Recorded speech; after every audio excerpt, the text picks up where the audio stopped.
Okay, almost. Hello, everything's going great. Everything's going fantastic. OBS, please work. Everything's going fantastic. Don't let anybody say it's not going fantastic.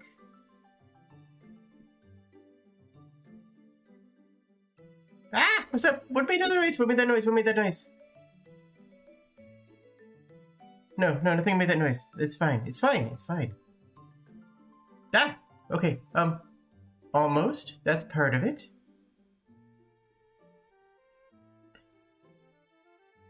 Aha! And then I need to add in a crop.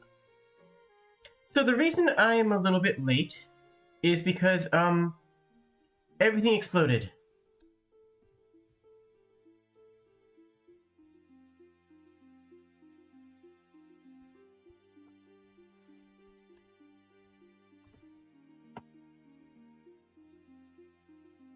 There we go. Good.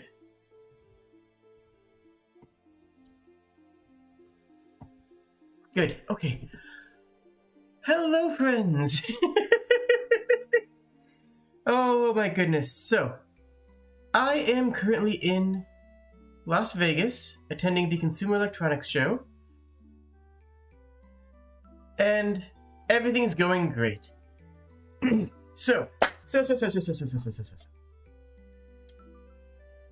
I got up and I went to the show, and it was a $30 Lyft ride out there. And then when it was time to come home, well, not my home, but the home that I was staying at, my friend's house, they wanted to charge me $120 for their return trip. That is not really whoa! Fuck! Oh my gosh, you just paid for my return trip after that. Wow, oh, thank you so much. Oh, that really actually helps today. Oh my god. Oh, thank you. So I ended up having to take a, bus from the convention center to a place where I wouldn't be price gouged for the trip home. Which was additional time that I didn't know that I had to account for. It was something I didn't expect that I would have to go deal with, you know? But I finally made it. I've done like no promotion on this video, so if you saw promotion on this video, then you're super amazing, and thank you for showing up. Okay. Everything's okay. Everything's going great. I also didn't have time. I flew into Vegas yesterday. I didn't have time to set up OBS or literally anything. Is YouTube chat even showing up? It's not. There it is. Oh my gosh, thank you so much, Brooke. Let me put YouTube chat up here. Excellent. I don't have my hand tracking set up right now because I quite literally do not have enough USB ports on this computer. like hand tracking would make a lot of sense right now. It would make me look a lot better and more professional, and like it'd be super cool. Yeah, it's not happening tonight. Okay. So, let's talk CES. What is CES? CES is the Consumer Electronics Show. It is held every year in Las Vegas, Nevada, in the United States. And through my work, I get to go and check out all the new technologies. It's wonderful. I have a great time. And ostensibly, my goal is to try to find things that my company can sell. You know, ostensibly my goal is to say, hey, what are other products that are, or technologies that are coming out that we as a business need to keep our eyes on? This is not actually always how I use it, because I use it for this as well. I use it to promote, my YouTube channel, and because I think it's a cool thing for you guys. I do both things, don't get me wrong.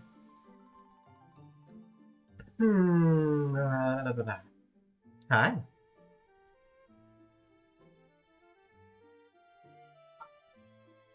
So, I have a bunch of cool stuff to show you.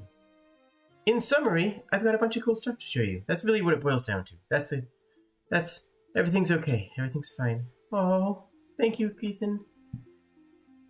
So right out of the gate, I just want to say, okay, all the pictures are going to appear massive and then I'm going to have to resize them. This is going to be a fact of the day. We're just going to deal with that. I usually, in the previous years, there we go.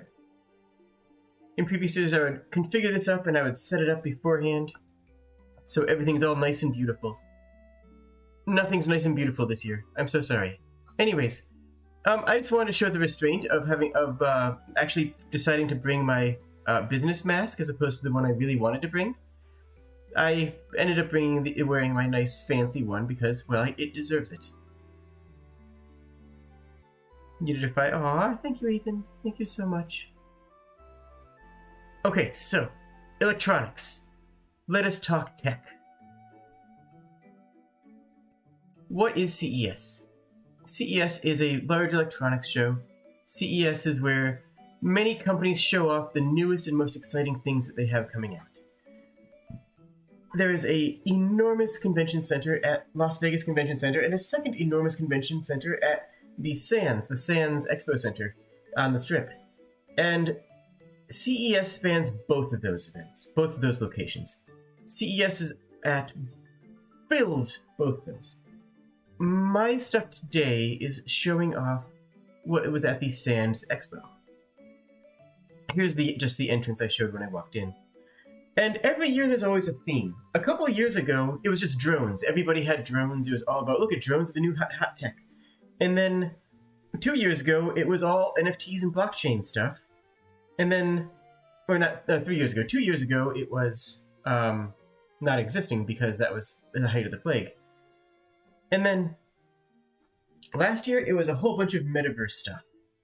And I want you to guess in chat what the most common thing that I saw was. What do you think the biggest recurring theme that I saw was going to be? That's going to be what I want you to figure out before we get to it, because we'll get to it in the very near future. So, right out of the gate, let me show off a face mask. Yonk, yonk. Yeah, that's just how I'm going to have to do this from here out. So this is a face mask. You might be thinking, oh neat, does it have like a VR headset? No. Does it have any sort of like massaging elements? No. What this is it's actually a face mask for sleeping. Well, where's the tech? This is a tech conference. How can they just have a face mask? What does it do? Well, I'll tell you what it does. It uses immersive sound and light therapy. There's a light strip inside of the face mask that shows off some soothing, pulsing lights. Which, it's kind of neat. It's kind of cool. Does it do anything really spectacular or interesting? Honestly, no. For the first thing that I saw at the convention, I didn't see this as being a high point. Were there any AR glasses? Several AR glasses. And it was actually not NFTs. There were NFTs, don't get me wrong. There were NFTs and there will always be NFTs. That's inevitable. That we just have to live with that. But it was not the greatest thing that was there. But here's just the first thing that I saw. Now, I go around from booth to booth, and anytime I see something that catches my eye, either for business or for pleasure, I just kind of, oh, okay, let's check this out. So, went up here, I didn't know what this was at first, but yeah, they have an app integrated with it, and you can sit down, put this on, it's a full blackout. That's about it. So, we start at the time off cozy. We have, one sec here.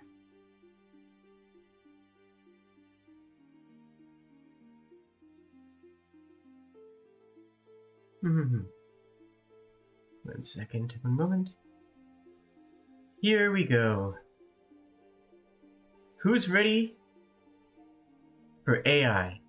AI was the buzzword for this year. So far, I've seen more AI things than anything else. And this one just grabs all the buzzwords right here.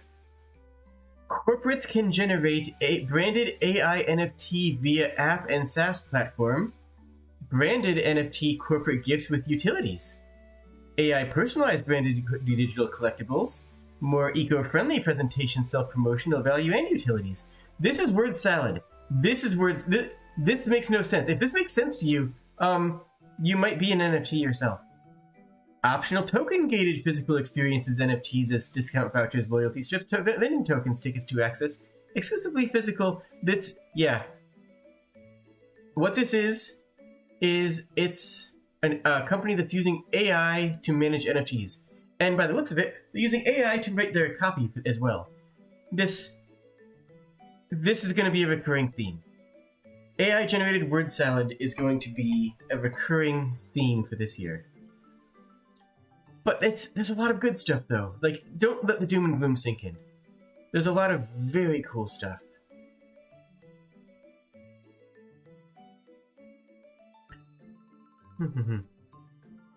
Like this system here, this ARC system. This right here. Where is chat? Chat should be up here. There we go. This is a robot eye.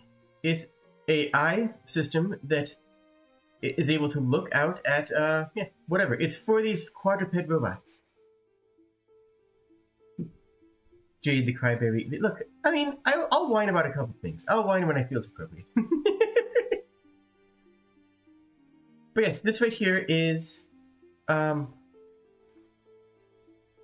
imaging software, imaging suite for these types of robots, designed to be highly accurate and highly detailed, as well as having additional options for visuals, such as infrared and other tracking options. With a long battery life, this allows you to move around the world with it. What else do we have that is exciting? Oh, more AI! Who's excited for more AI? Because I know I am. What if you had a digital AI technology assistant? This is basically one thing I saw several times is many things are just worse versions of VC Face. Not even kidding. There were several things that I saw that were just worse versions of the tracking software that I use.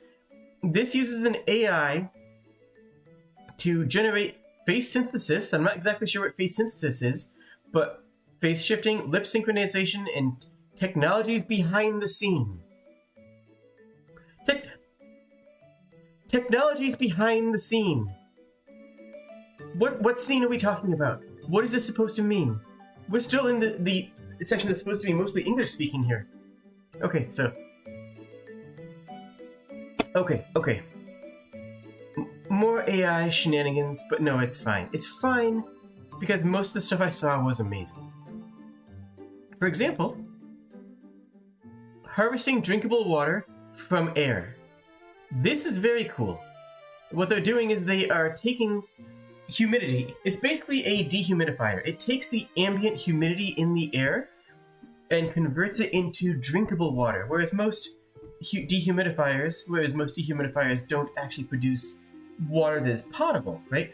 If the dehumidifier in your house produces water, but you can't drink it. Not realistically, not safely. This is a safe drinking water that is reclaimed from the ambient humidity in the air. This is cool. This is the kind of technology that I want to go to CES for. This is the kind of reason that I get excited here. Because this is a solution to water scarcity, and water scarcity is becoming a bigger and bigger problem. In the world right now, there's a lot of places that don't have a reliable source of drinking water. And if you don't have a reliable source of drinking water, you don't survive, right? You can't live in that location. You need to have either a way of purifying water or a way of reclaiming water, and this takes the latter path. This takes the path of reclaiming water so that you can have drinkable water from no source. No need for a well, no need for anything. You just set this up at a place that has enough ambient humidity, and you just have potable water. Brilliant idea, brilliant technology. I'm fortunate enough to live in an area that has a very nice natural spring. A lot of people have public water where they live. But not everybody does, you know? Not everybody does. Someone who lives either in a disaster situation like a hurricane aftermath, who doesn't have access to public utilities, or somebody who lives in a location that has enough humidity but doesn't have potable water, so like South America or Sub-Saharan Africa. This can be, I don't know if you can get, take care of an entire community with this, but at a certain operating scale, perhaps you could. I like this. Give that to the people in Flint, Michigan. Absolutely, yeah. There are places that in North America that do not have potable water. There's several places like that are closer than you think that don't actually have potable water. Potable meaning drinkable. Potable meaning suitable for human consumption. So this is the first exciting thing. This is the first thing that I saw and said, oh my gosh, now this is awesome. Now this makes me excited for the future. Now this makes me think that something very cool is going to happen. Where should I be? Should I be over here? Should I be over here? I don't know. Where should I be? I'll head over here for now. More room for this thing.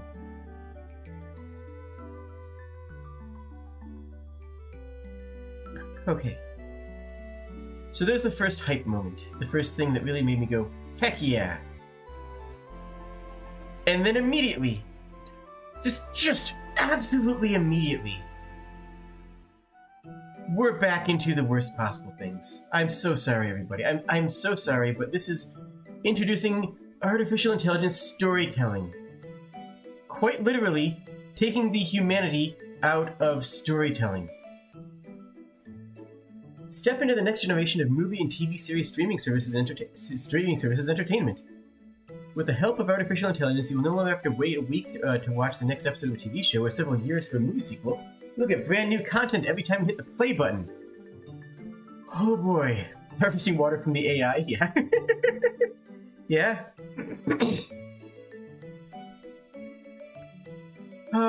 They have their own proprietary storytelling technology that I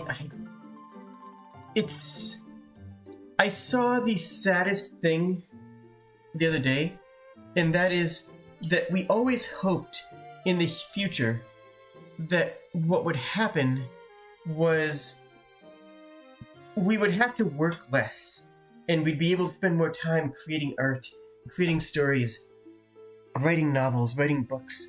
We would have to work less, and we'd have more time for the creative arts. And instead, we have AI creating creative arts for us so that we can put writers out of jobs. I don't like this. This makes me sad.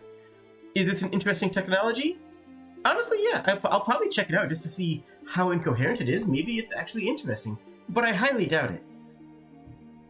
But moreover, the trend of it, the idea of it is what makes me sad. What makes me disappointed, really, is the idea of it. The idea being that we should have, it's a good thing to have more, to have AI take over creative jobs. Because creative jobs are some of the most beautiful and interesting things that humanity can do. And I lament that this is the case. I lament that people are working longer hours now than they were during the medieval time period. I lament that people are working more hours now than people who are living on, it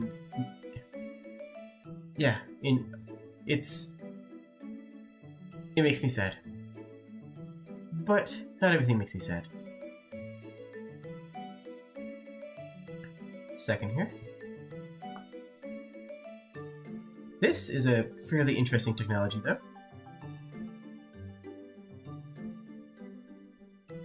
This is not a good picture because the actual product isn't something that was tangible. The product here it's a software analytic program that analyzes your voice. It uses AI to analyze your voice. Now you might be saying, oh great, more AI. That's exactly what we don't want. Where's my body?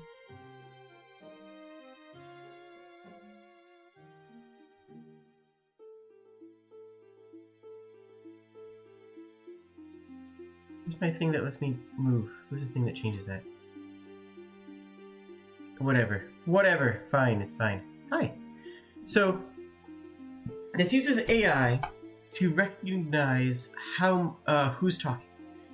So if you use this to write a text message, and you are writing the text message with your voice to speech, and somebody else talks, it will recognize that the other person is not you. It'll recognize that the other voice is not your voice, and it will attempt to isolate your voice so that your text-to-speech is not interrupted by ambient noise, or by other conversations, or by televisions. So this is actually a really cool technology. This is a cool idea. This is a neat idea with a neat function, and I really appreciate that. Shoutouts to this guy, who I believe is the one who developed it. But, yeah. You can see in here the user verification score. And it's when he was trying to record a text message, and I was allowed to talk over him. And I started talking, saying, blah, blah, blah, Tuesday, welcome, haberdashery, strawberry, rutabaga. And, like, just being, a bit of a voice acting style, I just, was adjusting my voice, like, rutabaga. Oh my goodness, is that a Klondike bar?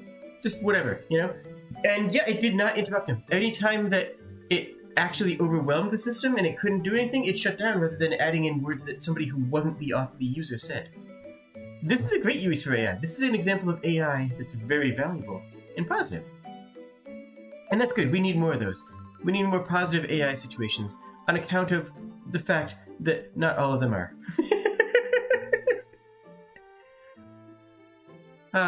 Also, interestingly and excitingly, there's kid toys. Right here we have a couple of toys that are made for young children that are just educational things. These are just little educational toys to teach kids basic STEM ideas, basic STEM concepts. And in the background, what we see is their other project, which is a VR world with a functionality similar to Wikipedia. That is to say, anybody can upload data and edit it as long after they've been verified and confirmed that they are somebody who provides good information. So their two ideas here are great. One is a kid's toy to teach kids STEM, and also to allow teachers and parents to monitor the kids' learning without having them be hovered over. There is something to be said about modern modern parents, I guess is the word I'm looking for. Normalizing the idea of watching over people, normalizing the idea of surveillance. And I don't generally like that, but this sort of takes it in a different direction and says, no, this is a positive version of that, where you can monitor the kids' learning, not just make sure they're not committing crimes. Does that make sense? Anyways, the idea of a 3D world that has objects in it, that has entirely from the ground up designed for educational purposes, is a great one. I think that's a fantastic idea. The idea that they want to piggyback off of this is that they also will have a marketplace, so that you can also use this to buy things through various places, but the actual world and the actual traversal and the actual information there is all... Oh no, my battery is tracking. Wait, where's my... Wait, everything's fine.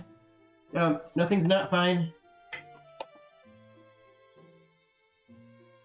Okay, I just need to put this in.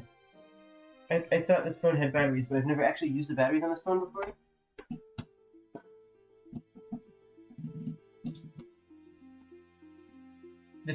I have a phone.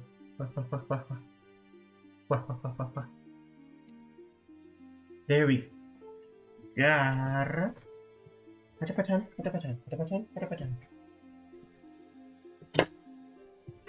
I would like to formally apologize for the amount of scuff. It is very uncharacteristic for me, and I sincerely apologize for it. The amount of scuff on display right now is unforgivable, and I understand and accept that.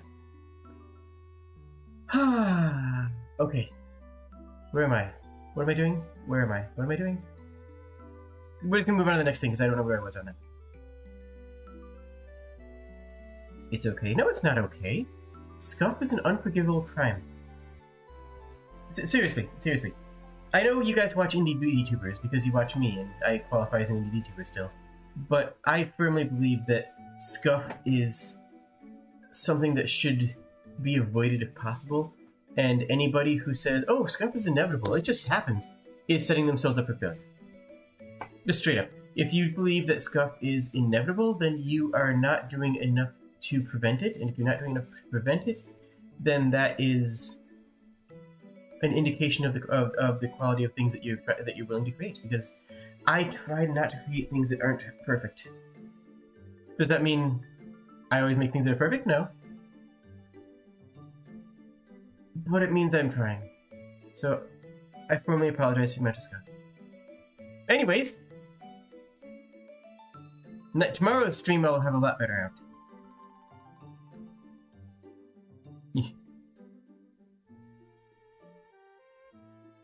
This is neat. This is an actuator arm that can be installed into a robot. However, it is flexible.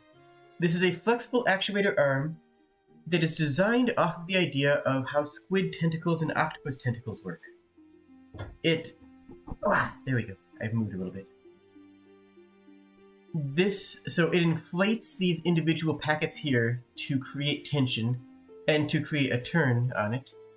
And it uses that to be able to move and manipulate objects. There. Good. Go ahead. I said that. I think that's super cool. I think that's really cool. Because, like, look at it. It functions in an inherently different way than a regular step motor actuator arm.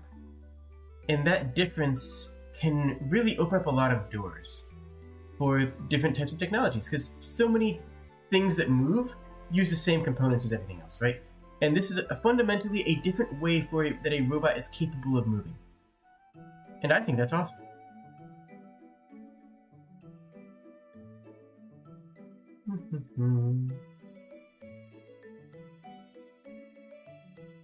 Okay, remember to like the video, please. I'm suffering. Okay. Here's trivia time. Who's ready for trivia? What is this person selling? Here you are. This is their entire booth. There's no other signage on the booth. There's nothing else at all. They have branded shot glasses. They're selling business. I mean, yeah. You know what? Let me grab the shot glass. I actually have it right here in front of me. Because I have to look this one up because I don't remember. Because there's nothing indication of what they're doing. They sell laser engravers. They do not. I assure you they are not. This is a company called AI Squared. Now what's your guess? Now what's your guess?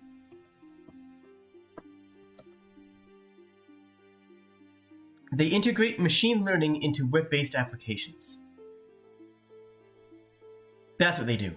So how do they market themselves? What's their goal? What do they do to sell their product? They made branded shot glasses. That's it. And they made branded shot glasses, and they have a booth that doesn't really tell anything else. Why do I show this? Why am I showing you this when it's clearly a nothing thing? Simple. I'm showing you this because I feel like it's very important for any of you who are in tech to recognize that you need to be able to show off what you do. No one knows what this person does. No one cares. So you have any idea how many people who would have actually benefited from this technology walked by their table without saying anything and without noticing it because they didn't know what they were looking at? I know because I stopped. I stopped and asked the person, "What do you do?" Because I was curious. I was genuinely interested because, like, I wanted to know what was going on here. But I'm in the minority on that. They have their own laptop faced away. They have a water bottle, which is not actually branded. That's just their own personal water bottle they have for the convention, which should be hidden behind the table. They've got a sticker. They just got a bloody sticker right here. Here, please. Sticker here. And then they have a bunch of branded shot glasses. Now, you should have merch. You should have shot glasses or something like that to give away. Or, tokens or... like that kind of merch is good. You want to have that kind of merchandise for people to walk away with to help them remember your company. But you also need to be able to tell what your company does at a glance. You need people to be able to look without even thinking about what you are and say, oh, okay, they do blank. They do X.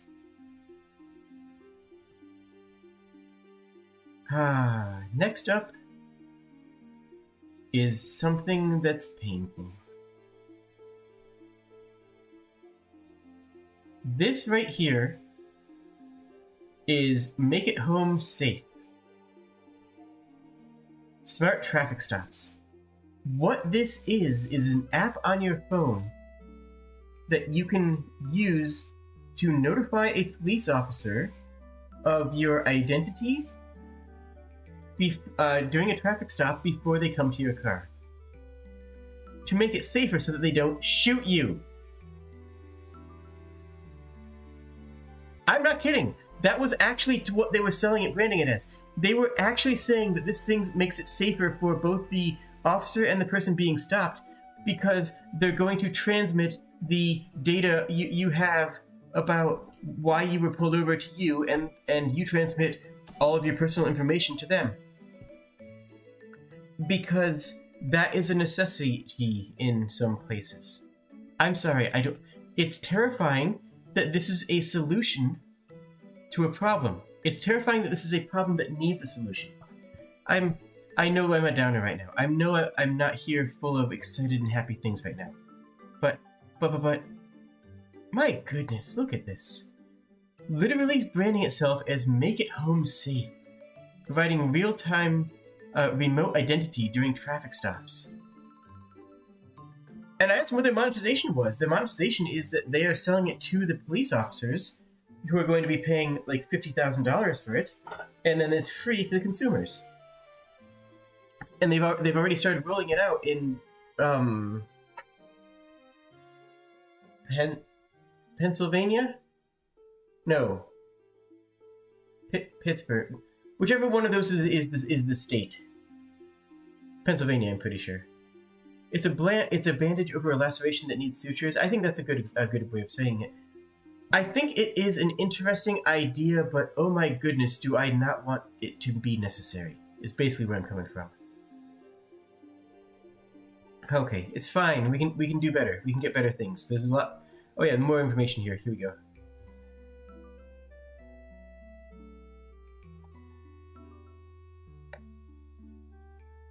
Locator services, biometric confirmation, voluntary registration, video camera recording, button text notification to the location of the traffic stop.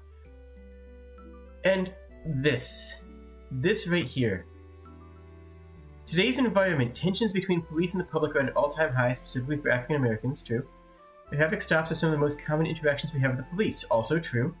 They're the most stressful part of driving, especially for people of color. Yeah, this is all true, but why is the person who's pulling you over somebody with a gun? That's really my question is, why is the person who's making the traffic stop armed? I don't get it. Anyways, I'm gonna move on to happier things. There's a lot of happy things in here, but my goodness, to be front-loaded with a bunch of weird stuff.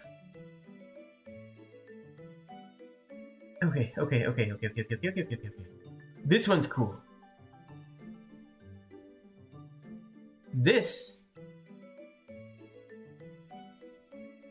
is a cell phone. It's a tracking-free, DRM-free, borderline service-free cell phone. This is a cheap cell phone that you can turn off, and when you turn it off, it becomes completely dormant, i.e., it doesn't update your Google with your location. It doesn't tell Facebook what you've been looking at. It doesn't record for Alexas. It doesn't do anything when it's off. And again, this is the kind of another problem that shouldn't require a solution. But honestly, I think this one's a lot better. It's also designed in an extremely rugged way, and it's designed to be extremely inexpensive.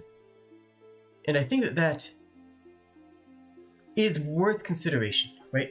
This is a cheap phone that just is a phone and doesn't really do much else, and it's not supposed to. Someone asked this guy, what is the most expensive component in your phone? And that guy looked back at him and said, there's no component in this phone that's worth more than a couple bucks. And that's great. That's fantastic.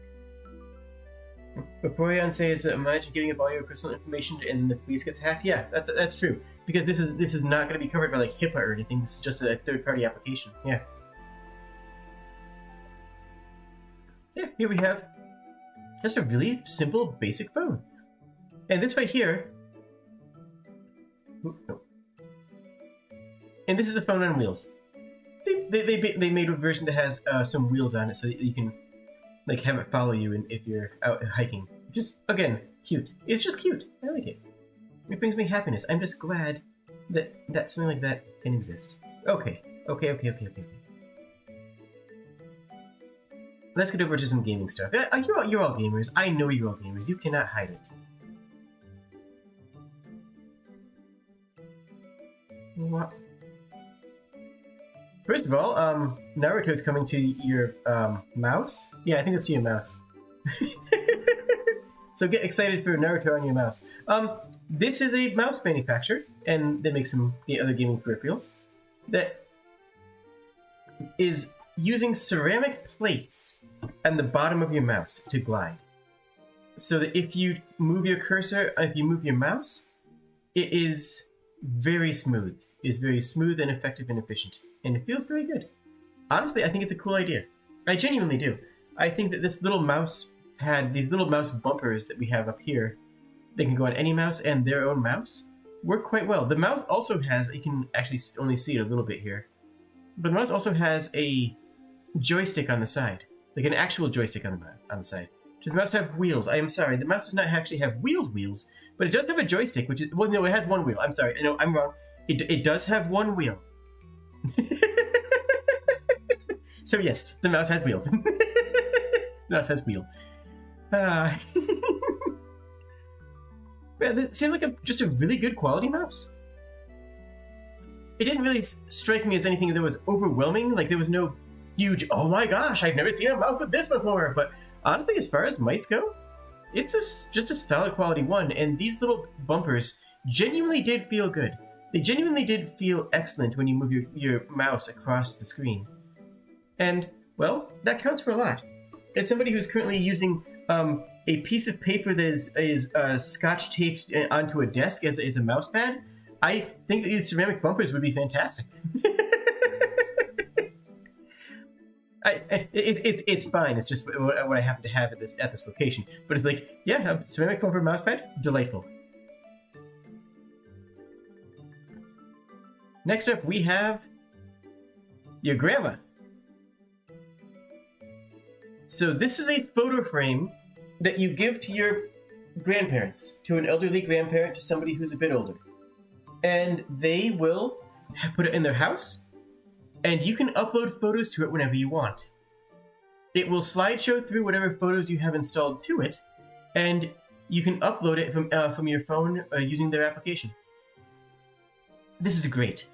This is really genuinely fantastic, because so many of us might be putting photos on Instagram or Twitter or whatnot and sharing it with our friends, and our grandparents don't see it. Right? Our grandparents aren't going to see that. It's a disaster waiting to... Oh, I didn't think about that. Okay, you have a point, actually. Be very careful about what you upload to this, because it will be on your grandmother's nightstand. And, yeah, no, you should definitely be very careful about what you're putting on your grandma's nightstand. But that said, this is, I think, a fantastic idea. Just the general idea that, hey, I can now send something that my grandparents are actually going to see. You know, I can send something that my grandparents are actually going to see and, yeah, and value. Because they're not going on social media. By and large, the elderly are not going on social media, you know? They're not going to... And I know firsthand that if I'm showing off a picture to a bunch of friends, or to a bunch of fans, or to a bunch of that, I'm less likely to show off that same picture again to my family. You know, I'm gonna throw it up on Twitter and be done with it. Then I'm going to step back and say, okay, well, that's fun, that's on Twitter. And if I'm talking to my parents, I might bring up this thing and like, oh, what was that? Like, oh, I I never showed that to you. You have no way of knowing this. It's a very easy thing to do, and when you have elderly grandparents, well, this is a way of keeping them in the loop in a very organic way. It's just a picture frame that they keep on their table, and it will automatically update with any cool pictures that you send. I love this. I love this. I love this. There was a lot of elderly care stuff, I have to say, and a lot of the elderly care stuff was actually really well thought out, really well handled. Imagine getting this for your friend and at night sending drunk pics to it. Honestly, that's a fantastic use case. I would love that. The only problem is they're going on social media. Yeah. That's true. Elderly people who go on social media are more likely to be taken advantage of, which means that elderly people probably shouldn't be going on social media because they're less tuned to these scams and that we are so used to, right? We see scams every day. Is that a problem in and of itself? Maybe. I mean, yes, absolutely. But yeah, just is.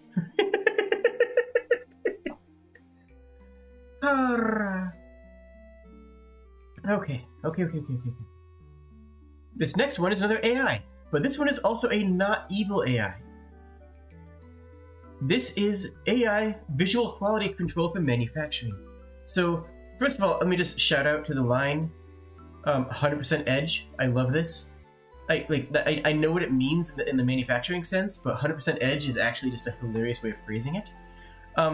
But a good use of AI is for quality control. You put this in your manufacturing center, and it will learn what the product is supposed to look like, and it will be able to identify flawed products at a much higher rate, at a much more accurate rate, and at a much more efficient speed than anybody else who would be doing QA testing.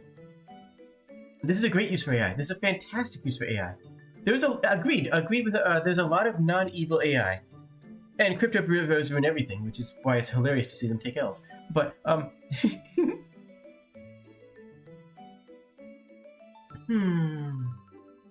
I think that this is a really good example of how AI used for good. You know, imagine getting this for your partner and uploading pictures of the most random things.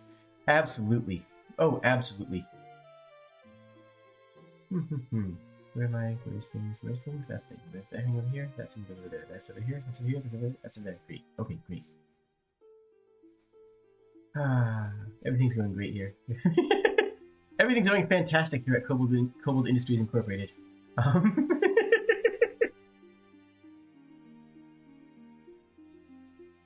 You know what this world needs? You know what this is important to the future of our race? An electronic stamp. It transposes the use of ink pads into the digital world. Yeah. It's an NFC stamp. It's just a stamp that you stamp on a phone. I'm not really sure what their use case is. I'm not sure what their end game here is on this one. I genuinely am not. It's cute. It works. There's nothing inherently wrong or flawed with it. I just don't really see where they're gonna go with this. But I took a picture of it because I thought it was neat. And that's all. I'm guessing... I don't know. I don't even have a guess on that. I don't even know exactly how that would be used. No, here is a neat one. Here we have...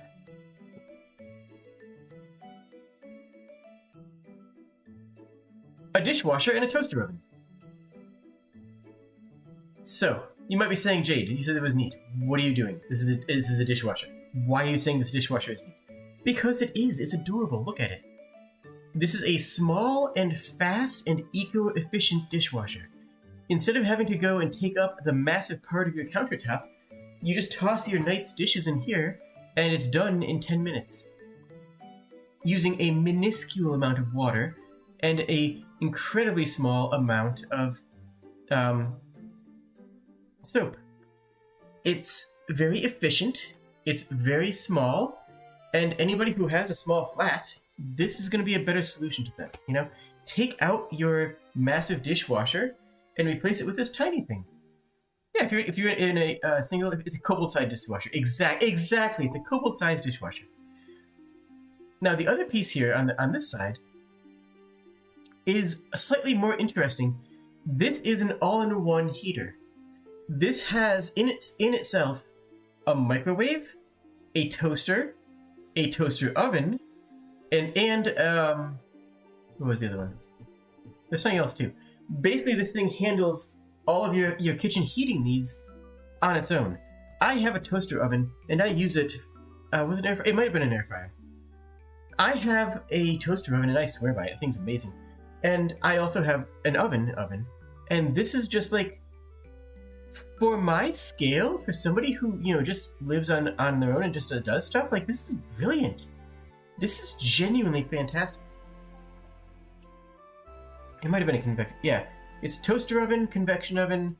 I'm not sure about the air fryer. I know it also has a microwave, because that's the one that threw me off. Is because, like, okay, it's just little heating coils, but no, it actually does have a microwave in it, because sometimes you need a microwave, right? You need a microwave to microwave things, and why make that a separate thing? Why make that 4 things on your table, or 3 things on your countertop, and 1 thing that takes up half of your kitchen, when this might be all you need?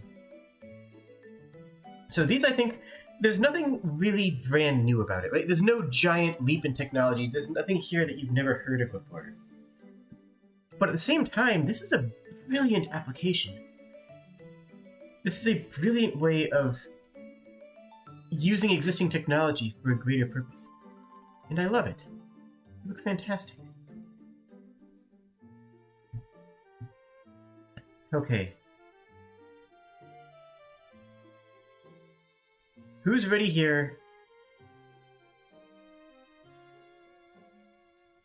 for a watch band? This is a watch band that charges itself through motion. So just by walking along, and waving your arms a bit, it'll charge itself. Yo, I've been booped. Thank you, Ethan Rogers. I appreciate that. Welcome to the Comfy Cave. I'm gonna start saying that anytime I get a subscriber or a super chat. Welcome to the Comfy Cave. It's gonna be a thing. I'm gonna make that a thing. It's gonna be a bit. I'm gonna make that a bit. It's gonna happen. Don't worry about it. It's gonna happen. Anyways, hi. This has. It's a watch band. It's just a watch band that goes on any watch, and they showed it off with like Rolexes and stuff. But this is just a regular watch band that you can wear with anything, and it has a heart monitor, and it has a skin temperature sensor, and it has an activity sensor, and it has a pedometer to count your steps. And like, that's really good. And you don't have to give up your watch. So many of these smartwatches require you to use the smartwatch for everything, right? This lets you use your watch. Now, if you're a fancy person who has like a fancy Rolex or a Kobold watch, by the way, there's actually a brand of watches named Kobold. I don't have one yet. They're really expensive. They look kind of cool. And I kind of want one just because this says Kobold on it. Is that lame? That's super lame. Anyways. But, this is the thing they have. Yes, you could put this on your Mickey Mouse watch. You could put this on your old Casio watch. You know the one. You could put this on your calculator watch that you got in 1995 that your teacher said you weren't allowed to use that you had to take off before you had your math exams. So this is basically it'll fit on that watch too. Oh, I like it. I like it though. It's just kind of cute. It's just a cute little watch band that works. It does a whole bunch, most of the smartwatch features. And if you're a person who cares about watches, then this lets you use your watch. This you use your watch, and that's really the important thing about it. A smartwatch without the screen. That's a fantastic way of phrasing it. Yeah, exactly. It's a smartwatch without a screen. That's exactly what it is. All right, who here likes drugs? YouTube, please don't demonetize the video. Okay. These are pill cases. So what this is a giant pill box that lights up and will occasionally flash if you've not taken your pills. And then when you open it up, it will highlight which pill needs to be taken at which time. And then when you lift it out and take your meds and put it back in, it'll double check the weight to make sure that you actually took the pill, and then it'll calm down. It'll turn the lights off and go back dormant. This is again fantastic for elderly people. If somebody is suffering from Alzheimer's or dementia or any sort of memory issue, this is good. Or if the people have to take a lot of medications. If you are on, like, I don't know, what's a medication that somebody needs to take several times a day? Like, I don't know. Something like that. I know for myself, I have trouble remembering my medication. I have that catch-22 of being on ADHD medication and needing my medication to remember to take my medication. Because that's just the life I live. And I like this. I think this is just a really good idea. Again, it's more targeted towards the older demographic, right? This is designed to target the demographic of the older people. And there's nothing wrong with that. It's a fantastic thing for them. But it doesn't have to be, right? This is also a good product for anybody who takes medications. Everyone takes some sort of medication. If you don't at least take a multivitamin, start taking a multivitamin. Yeah, I would buy this too, same. It also has a companion app, so you can check on your phone it'll give you reminders on your phone as well. And because, again, this is designed for elderly care, you can have it notify you if the person who is tied to this has taken their medication. I.e., you can check to see if grandma took her meds on her own, and then you can call her and yell at her if she didn't. I like this. It seems like such a simple idea, but it's implemented well. You know? Is this breaking new ground? Is this a new technology? No, not really. But it's nice. It's a good application of existing technology. And I, for one, appreciate that. I do.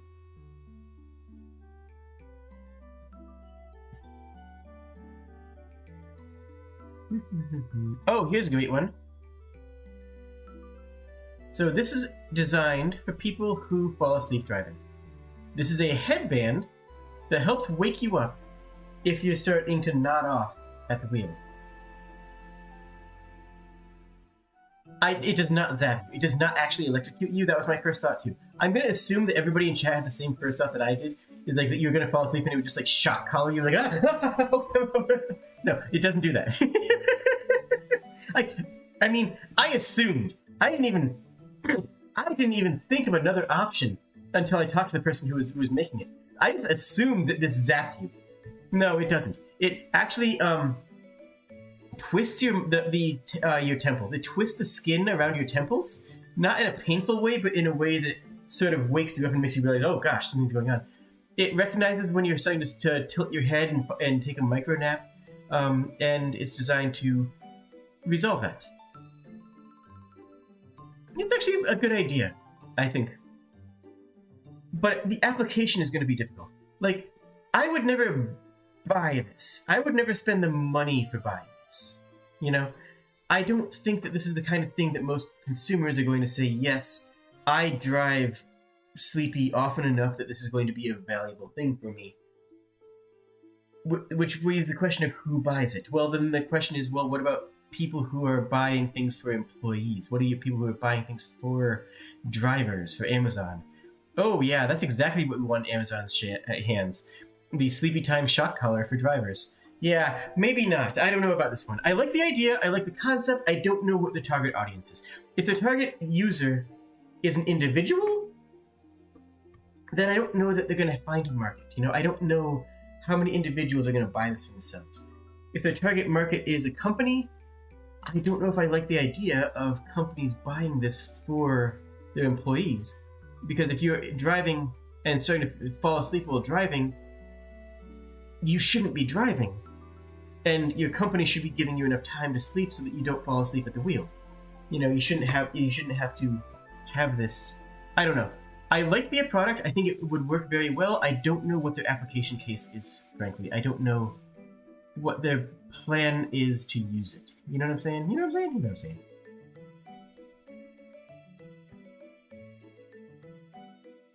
Okay, next up we have an exoskeleton. No, really. This is a wearable robot. So what this does is it improves walking. It has it's designed it connects around your waist, it connects around your feet. It gives more accessibility for people who have difficulty walking, and more independence for people who have disabilities. I don't think that it actually makes you. If you're a healthy person, I don't think this helps you. To be blunt, I don't think that this helps you if you're a healthy person and just want to be able to walk better or faster. But I like this idea. How do they get around tension issues? There is also a belt piece. So right down here we have this connector piece. There's also a belt piece, and tension is monitored inside the belt piece. I don't know exactly how, but yeah, apparently it's already being rolled out in some locations for physical therapists. And like that's great. That's fantastic, right? This is a good product. This is a good new innovative idea for physical therapy, for helping people who need, medical assistance to repair their legs, or who have damaged legs, or who have lost their ability to walk well but can still walk a little bit. This can help them walk better and longer and more. I like it. There's a lot of things that I like. There's a lot of cool things in here, okay? Like, a sec. Oh yeah. Here's another good one. I know we opened up on a couple bad ones, but check this thing out. This is a small insect bite treatment. It stores, I don't know what it stores, actually. I have no idea what chemicals it stores, but you put this into your phone. You can see on the right-hand side how it's being used along the phone. And you tell it what you got bit by. And you take a picture of the bite. And it will dose and apply the proper amount of medication for that issue, for that pain. So whether it's a mosquito bite, a bee sting, a scorpion sting, what have you, this is going to be able to adapt and give you the proper amount of medication. And yeah, €40 is kind of reasonable for that. I don't know how much the medication inside costs. I assume it comes with a full stack. But the idea in general is pretty fantastic. It's just a little kit that you can put and hook up to your phone and medicate yourself for an insect bite. Because, if you have one of those mosquito bite sticks, you don't know how much to apply. You don't know how much you need, and you're going to be wasting a lot because you're going to be putting on too much because you're going to assume that you need more because it's going to itch a lot. An actual medically treated dose is great. And you can see on the picture that they were treating a child. Well, children doses are going to be different on everything, right? Because children are tiny and die easily. So having a different dosage size makes sense for them. Okay, here's something fabulous. Ready for something fabulous, everyone? We have earrings. These are clip-on earrings that are also speakers. They're earbuds, but they don't actually go in your ear. The earbuds that clip on is earrings. And then they use a locational sound thing to project sound into your ear. Fun fact, only female mosquitoes bite. True, that is true. Yeah, they're fashionable, they're stylish. I tried them on. I looked quite good in them. And the sound quality was not great, to be blunt, but it wasn't terrible. For something that's actually not in your ear, the sound quality was fine. Now, it was also at a crowded convention floor, so the fact that I was able to hear the music at all is something. But there is a benefit to having it not entirely inside your ear, because I could hear this convention floor. I could hear the person talking to me. It didn't remove my ability to hear my ambient surroundings. And that's a good thing, right? Is it with a $400 price tag? No. No, it's not. Is this worth $29.99? Maybe. This is not. This is a $400 price tag on these, and it does not deserve that price tag. Is it a cool product? Yes. Is it nice? Yes. Would I spend more than that much money on it? No, I would not. I would not spend the amount of money that they're asking for.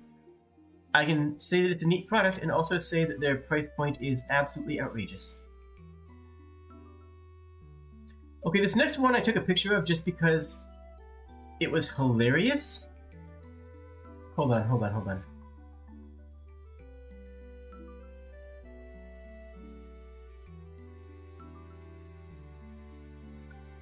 We gamify sports to make kids active.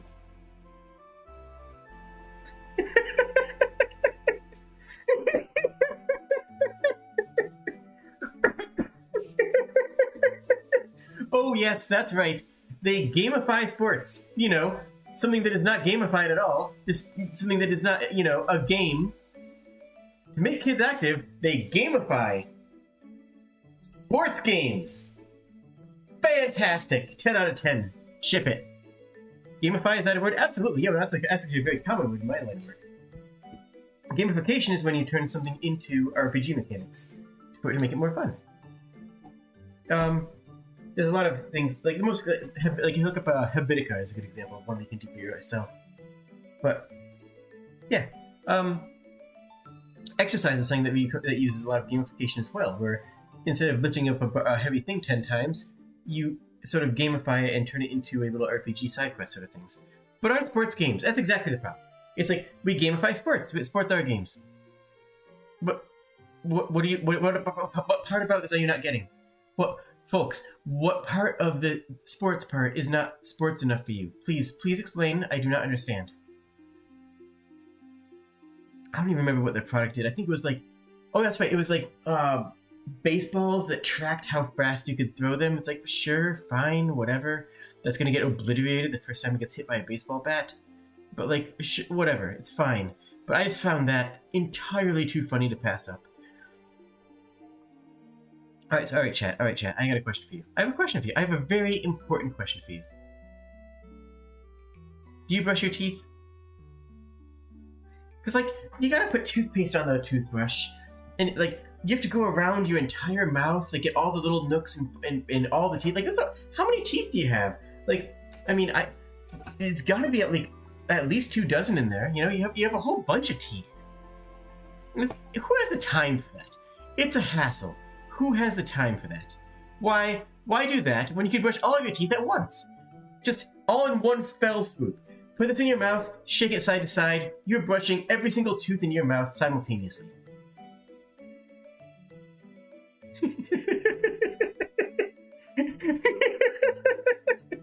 No, I am not kidding. This is a thing. This is actually just a thing. This is a product that they're selling. This is the thing that they're doing.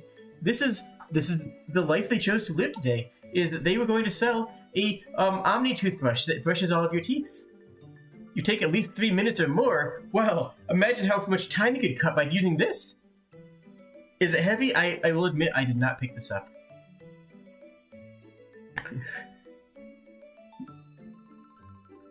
Oh my goodness, I don't, it's fine. It's beautiful. It's wonderful. It's fantastic. I mean, if you spend 3 minutes brushing your teeth, you can cut that down to 40 seconds. And isn't that worth it? No, it's not. Okay, anyways, moving on. We need to move on to something that makes a lot more sense. We need to move on to something that makes perfect sense. Yeah, how about a snowboard binding? The snowboard binding locks and unlocks with an app. No, really. You take this here and click it, and it will unlock the snowboard binding so that you could turn your foot. It's actually not a terrible idea, frankly.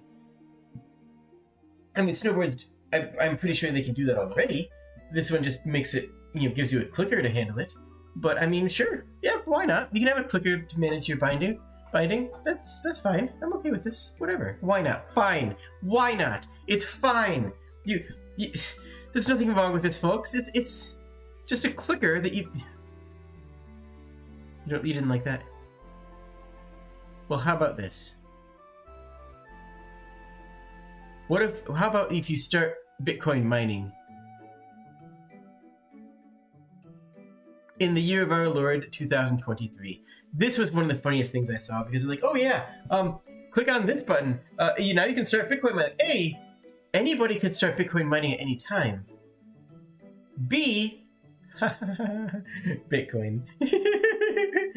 Ooh, a screw just fell out of the desk. I should probably put that back. 1 second. I don't want this desk to collapse on me. There's a screw here. Okay, good, good. I fixed it. I'm solved. Everything's okay. Nothing exploded. Nothing died. Anyways, it's Bitcoin in the I just think it's hilarious to see this, especially like when they signed up for CES, it was probably a good 6 months ago, and Bitcoin was not doing well then, and I just have to imagine them signing up, like going like, oh man, we're gonna kill it this CES. We're gonna come out there and we're gonna get a whole bunch of new people Bitcoin mining. Wait, what's that? What's going on with Bitcoin on the news? Oh no! Bitcoin's taking an L is always so good. I love it. You've eaten too much of the popcorn? Oh, my condolences. You may die now. So Bitcoin's taking their thing L's. Okay, so here's a great example of what I said in my first CES thing. This is Keyzane, and it reinvents your world. It's the anti-collision of everything. See? It says right here. Anti-collision of everything.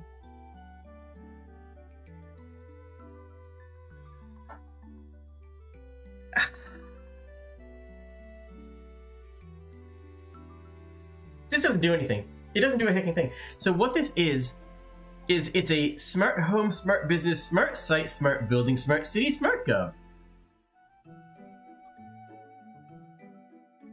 Yep. That's what it does. It's a smart thing. Clearly only smart people use this, which is why I have bought 2 of them. No. So what they're trying to do is create... Yeah, but what's the product exactly? So what they're trying to do is they're trying to create a new... how to describe? I'm going to say Steam. And let me explain why. So, they want one app that handles everything, right? They want one app that is a social media network. They want one app that is a marketplace. They want one app that is a digital wallet. They want one app that handles your rooms in your house.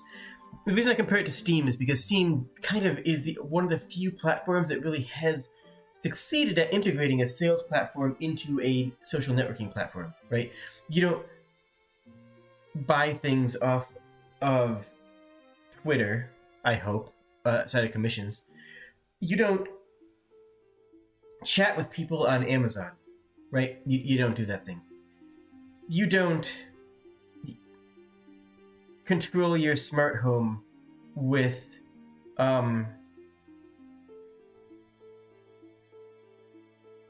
your Bitcoin wallet. I hope. And they're trying to reinvent the wheel. They're trying to reinvent one new network that does all these things. The question is, of course, who's going to use this? The very first CES review I did a couple years ago. Gosh, yeah. The first CES review I did a while back was very much along the idea of a product that a hardware that doesn't have software is dead, and software that doesn't have, a platform that doesn't have users is dead. They are trying to start a new Facebook, a new Steam, a new Amazon, all in one, while having the existing infrastructure of none of it. This would be cool if it took off, because it really does seem like it's a good unified platform. It'll never take off because every other of these momentum platforms has billions of dollars worth of momentum. Not only momentum of the people that are on it, but the momentum that they're going to have because of the money they're going to spend on it. I think this is a cool idea. I think it's dead in the water. I genuinely do. I would be delighted to be wrong. I would be overwhelmingly happy to find out that I was wrong about this. Okay. Okay, chat. Okay, chat. What happens when you push the button? I'm gonna let you guys tell me that on this one. You guys are gonna fill in the gap on this one. What happens when you just push it? Just push the button, chat. Just push the... What could this do? What could this possibly do? Confetti? No, that would be a massive improvement.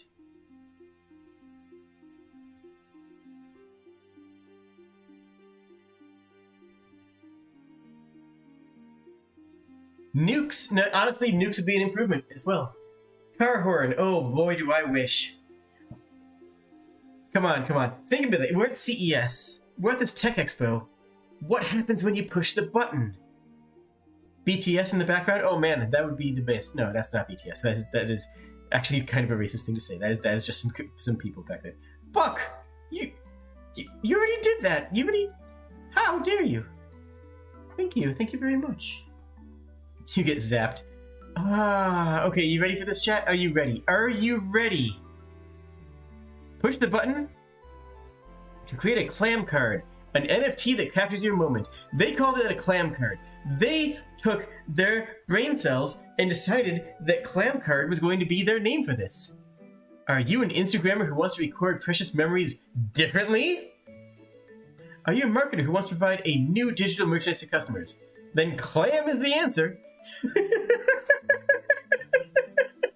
No, it's not. It's not the answer. This ain't it, Chief. This ain't it, Chief. The trendy way to record your memories. This is never going to be a trend, Clam. I'm so sorry. I hate to tell you this. The clam is not going to come out there. I'm sorry. What? That is the correct response. Oh, a new rising NFT card play. I don't know why this exists. Okay, we can move on. We can move on. It's fine.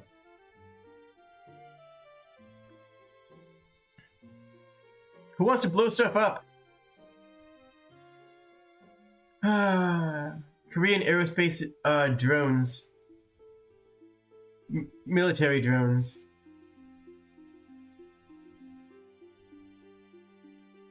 These are more designed for delivery services. These are not actually designed to blow things up. They are designed to carry a payload somewhere though. I initially saw this as equal warfare with drones and kind of like just cringed entirely out of my boots. But no, it's offer equal welfare with drones, which is a much more noble cause. That makes me much happier. Yeah, it's a drone company, and they sell kind of neat drones. I respect it.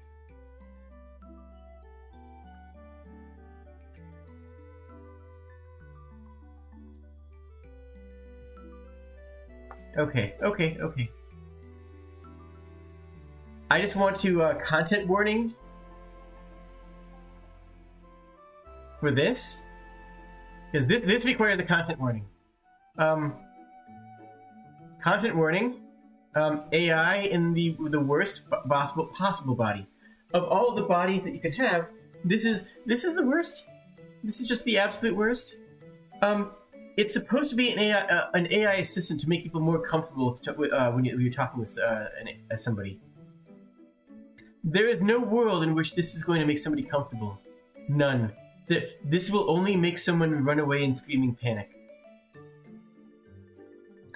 I have a video that I don't think I can load into OBS right now of this in working. I will show that tomorrow, and I will show that after the stream in the Discord. If you want to see this in action, click the link in the description to join the Discord channel. Because, boy howdy, you will not believe. It is beyond belief. You will not believe what this thing sounds like and what this thing looks like when it moves. It is uncanny, does not even begin to describe it. It is staggeringly bad. But not everything is staggeringly bad. Some things are nice. Some things are just hand trackers for a Vive. This is just hand tracker for a VR. I like the design of this because as weird as it looks intrusive, right? This looks intrusive. Chuck E. Cheese movement is actually a pretty good description. Why not just do the Reploid route and make it anime? That would really be better. That genuinely would be better if people could just make those sort of AI products in something that looks cute instead of saying that just parasails into the uncanny valley, not parasails, hang glides, and saying that hang glides down the uncanny valley.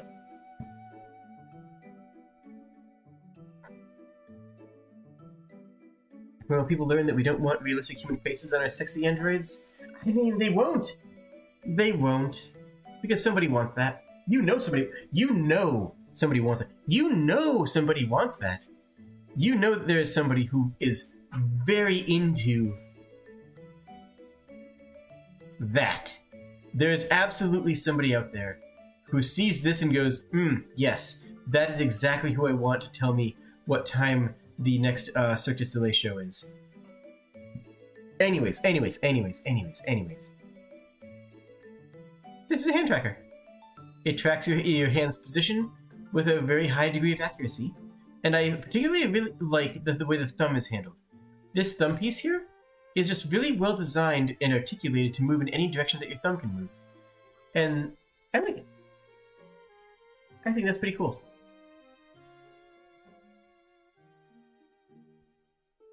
You want to try that in Half-Life Alyx? Yeah, same, right?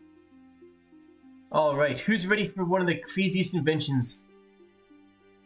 Are you ready for this? It is a keyboard. And you might be saying, but Jade. Keyboards exist. They've existed since, like, what, the 1860s? Well, yes, but hear me out. This keyboard, I kid you not, this is verbatim quoting the gentleman who is trying to sell me on the quality of this. This keyboard does not use the plastic membranes that most keyboards use. This keyboard is actually using a mechanical keys.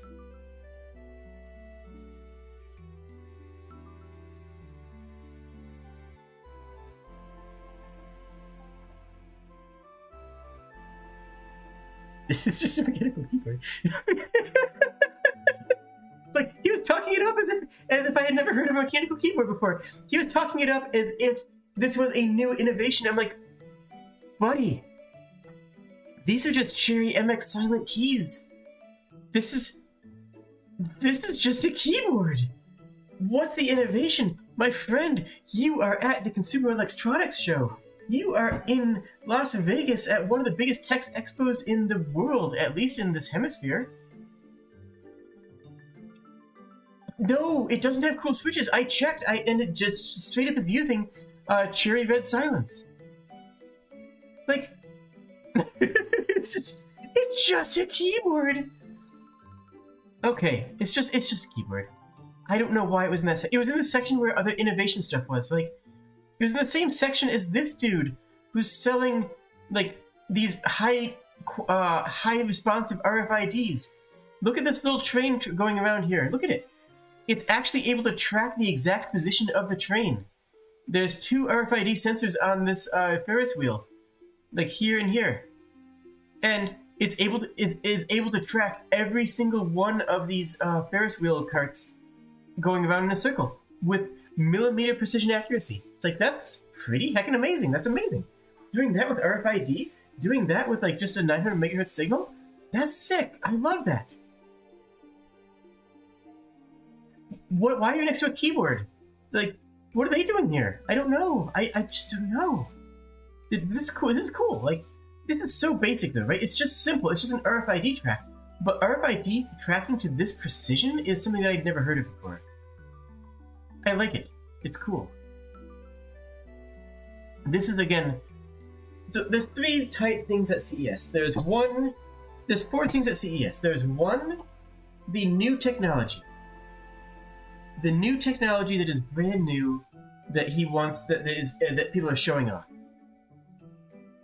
2 is the technology refined, which is somebody who's doing new things with an old technology. Things like the, what was it? We had a couple of those earlier on. But people who are doing new things with an older technology.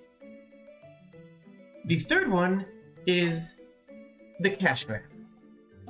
The third one is the cash grab, which is just the NFTs, the people who are just basically selling, people who are basically just selling Vroids. I'll get to those. Don't worry, we're gonna get to those.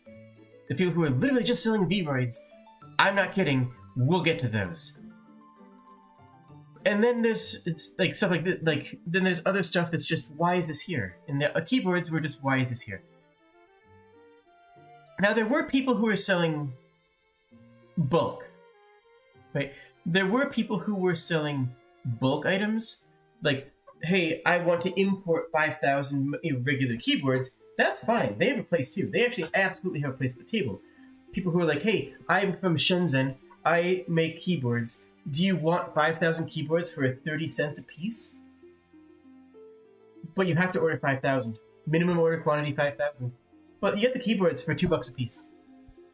Like, that's fantastic. That's actually very commonly what a CES is used for. But that wasn't what this other person. This was somebody who was just genuinely impressed. Oh boy. Oh, I got stories for the next one. Oh, we got stories next. Okay. So.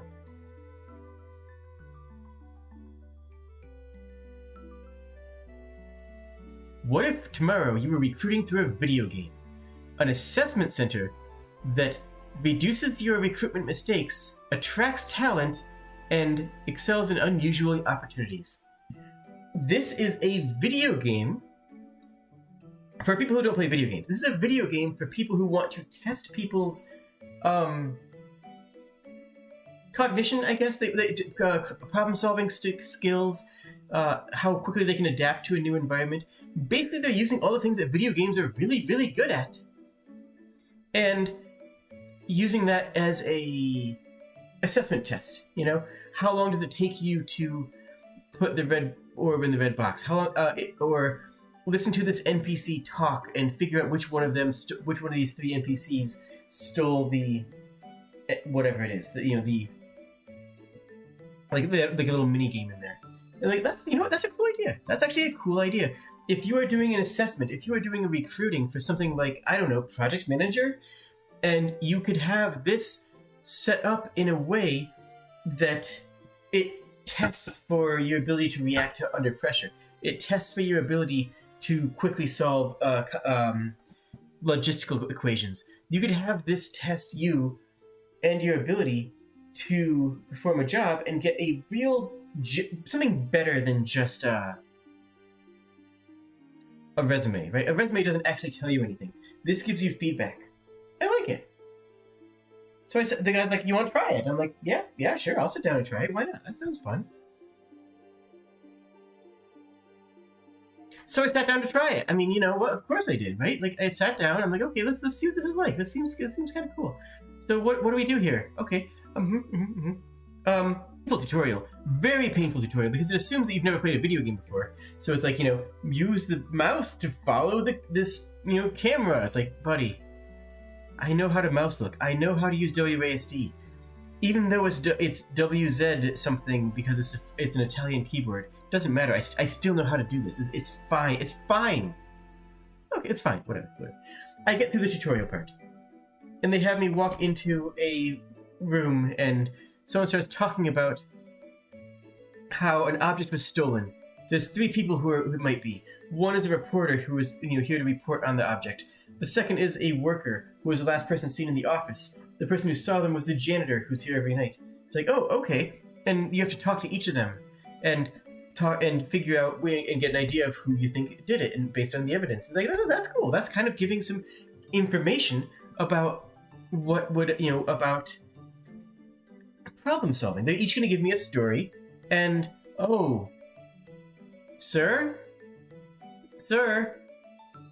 why does it say low-level fault detected, critical Unreal error? No, right here. It popped up a window that says low-level fault detected. I know what that means. I assume you know what that means. You know what that means, right? Because that's a hard crash. This is a hard. You just okay. I didn't even. I was in the middle of a cutscene. I was just talking to this guy. Oh, okay. Cool. Good luck with that. And that was my. Yep. Just had a low level fault crash, which is just And that's literally a coding error. That's literally an Unreal 5 coding error. And oh boy, did it not look good for them. Like, oh, do you want to try again? And I was like, no, I don't want to go through the tutorial again. I would have tried it again if the tutorial wasn't like 5 minutes of press this button to walk forward. Oh. No. I don't want to do that now. I don't want to walk forward anymore. I'm done walking forward. I want to go backwards. Cool idea. Terrible implementation. Maybe they'll fix it sometime. If they fix it, maybe they won't. I don't know. Okay. Okay. Meta V.rs, the metaverse platform. They're selling clothing.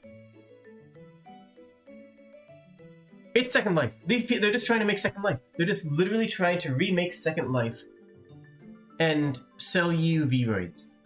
They had a whole fancy character customization thing that they were super proud of, where you could customize your character to look however you want. And I'm just looking at like this is just a low-budget V-Roid. My apologies to anybody in chat who uses a V-Roid model.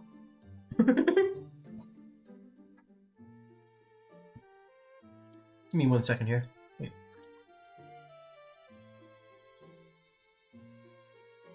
I have some excellent food here and I've had the first bite of it now. I really should eat food. I haven't eaten today. I mean, well, I technically ate today, but it was like a convention food snack. It cost as much as like a full dinner, but it was like a chicken Caesar salad. Anyways, yeah. You can buy clothing for the Metaverse store, for the Metaverse app. That's just Second Life. If you want to spend money on it. You want to spend money on it? No one wants to spend money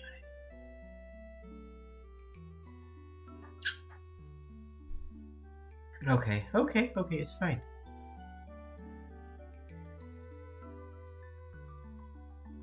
Here. Have an e-bike. It's just a nice e-bike. So one thing that I do every single time I'm at one of these events, one of the things that I ask people is, what makes your product unique and interesting? What do you do that is unique and interesting? That's actually how I open conversations. I open conversations by going up to somebody and saying, okay, hello, what do you do that is unique and interesting? It catches people off guard because most people go, hi. Or most people go, oh, what do we have here? But I go up and say, what do you do that's unique and interesting? And sometimes I don't have an answer. It's an e-bike. It's a good e-bike. Honestly, the range was solid. The construction seemed decent. The price point was okay. The thing that's unique about this one is that it can function as a motorcycle or an e-bike depending on the settings. You can set it to be an actual highway, not quite highway speed, but an actual motorcycle, or you can set it as an e-bike, and just and then it's legal for either situation. It's a cool idea, not bad. But I asked him that question, he was stumped, and he was like, and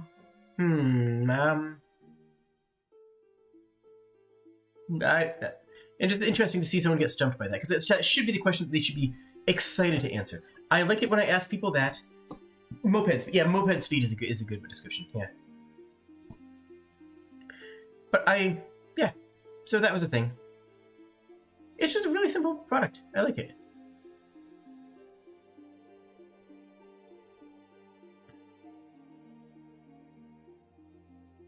Here we have social media for boomers. No, really, that's their intent. Their goal is to make a social media platform designed and targeted and sanitized for elderly people. You can use it as an agenda, you can have a calendar. Content actually gives you like news stories and stuff, and that's how they make their money, through advertising on the content tab, I believe. Remember gives them some, memory stuff. And there's various computer-based activities, very simple things, like little Simon Says style things. The neat thing about this, though, is that this is designed for a caretaker to use with an individual. This isn't designed for them to use on their own. This is designed for a caretaker to be able to look and see, okay, they reused the thing for an hour, they went to activities and did a brain, one of these little brain trial thingies, and exercised their thoughts. They went to they did a vision test. It's designed it's designed for the elderly, but it's also designed for the elderly's caretakers. And I think that's actually a cool idea. It's not the most innovative thing, and it's not the best thing I saw, but you know what? Sure, it's kind of cute. I'm fine with it. There's nothing wrong with it. You know what I'm saying?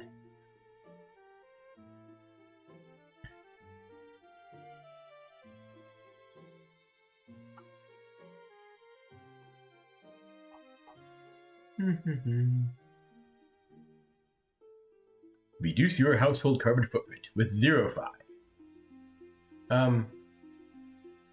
Yeah, literally all this does is tally your emissions. All this does is just an app that tallies your emissions so that you can try to make things change. That's it. That's it. It's it. I'm selling an app that tallies your emissions. Okay, cool. Fun fact, the amount of emissions caused by individuals is less than 1% of your annual emissions. Less than 1% of emissions are done by things that you can change. If every single person was net zero carbon overnight, it wouldn't change anything because all the emissions are coming from corporations. So I like the idea. I don't like reinforcing that the idea that it's our responsibility to lower our emissions. It's like one of those things like recycling. Like, should we recycle? Yeah, sure, if it's available. But recycling isn't what's going to save the planet, right? It's getting companies to handle these sort of things. An individual doesn't make it. I hate to say an individual doesn't make a difference. It kind of goes against like part of my entire worldview, but like I think it sometimes does. Anyways, in lighter news, here's a bike. Here's a single tread bike. I want this. I want this so bad. I want the snowmobile motorcycle so bad. Look at this thing. Isn't this amazing? It's just a tread motorcycle for snowmobile. It's a snowmobile version of a motorcycle, and I want it. Yes, I know the snowmobile version of a motorcycle is a KLR. I know that the snowmobile version of a motorcycle is a KLR 650. I get it, but this has a single tread, and it's cool, and I want it. That's all. You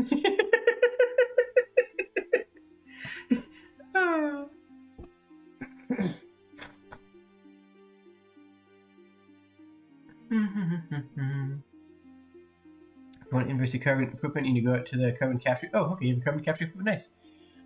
Mostly coal plants and outdated shiny machines. Fun fact, coal plants produce more radioactive emissions than nuclear power plants.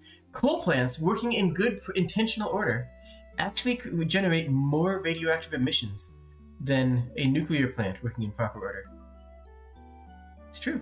Look it up.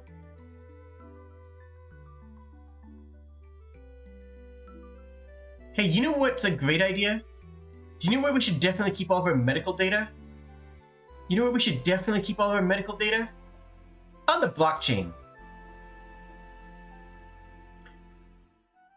We train medical AI.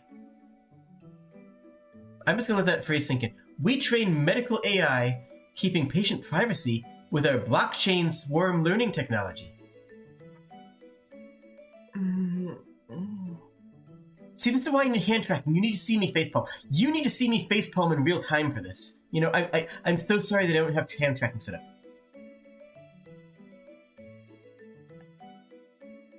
An electronic record with structured medical data. We train medical AI, keeping patient privacy with our blockchain swarm. Blockchain is inherently not private. That's the point of blockchain. It is publicly accessible records. If it's on the blockchain, it's not private.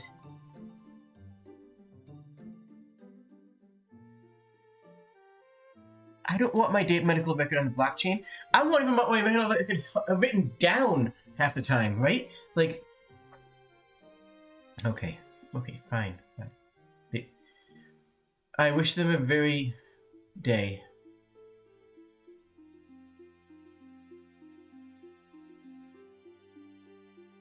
And a plus side, Joyful Concert Reactive Festival. Who doesn't love Joyful Concert like Reactive Festival? This is just bad English. This isn't AI generated, it's just bad English. What they do is they hold festivals, and you get to have an avatar there. Yep. You get to have an avatar there. Isn't that great? Isn't that what you want? Isn't that fantastic? And if you dance, your avatar will dance because of the motion capture from these.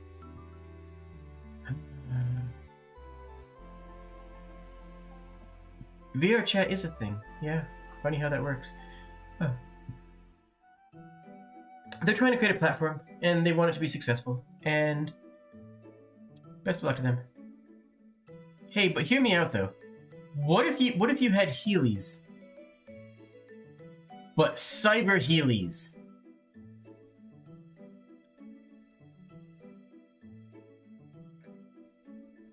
Look at this.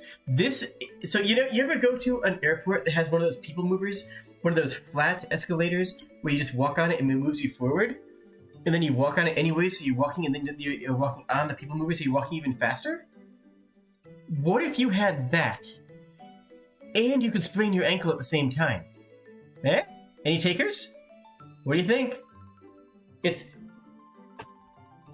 that. It literally is just a conveyor belt on your feet that moves you forward faster than you walk. So that you walk and then you walk again, which lets you walk twice at the same time, which is how they invented running.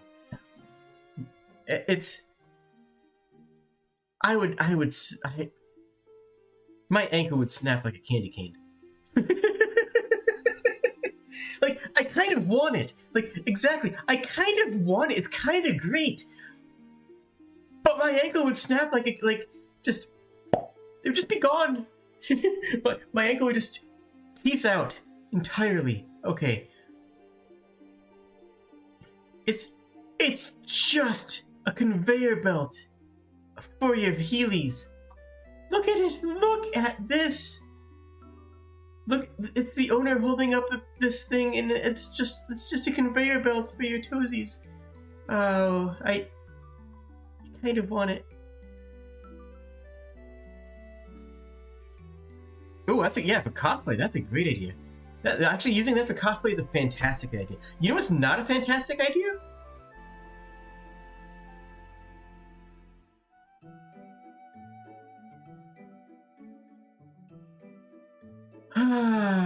This is an online casino.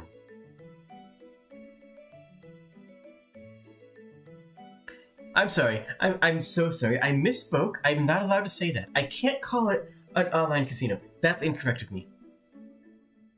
It's an online immersive gaming technology where you can bet money and play poker. But no, it's not a casino, because casinos are regulated, and this isn't. Sound better? Do I have your? Does it sound even better now? Do I have your attention? A little bit, just a tiny bit. Okay, well, hear me out. It gets even better, because you can't cash out in money. No. They don't do that. They don't let you use fiat currency. The guy actually said that. The guy actually said fiat currency with a straight face. I've never seen somebody IRL say the word fiat currency without a line of snark in their eyes. This person is the first person I've met IRL who said fiat currency with a straight face. Okay, so you buy in with Bitcoin, and then you gamble your Bitcoin, more so than you're gambling, but simply by having Bitcoin in general. Because having Bitcoin is already gambling. I don't see how you need to really expound upon that. But you can buy in with Bitcoin, and then you can gamble and play poker anywhere in the world. Because this is legal. Because this isn't gambling, because you're not using real money. Because you're using Bitcoin. And then when you want your money back, you don't get your money back. You get Bitcoins instead. Yep.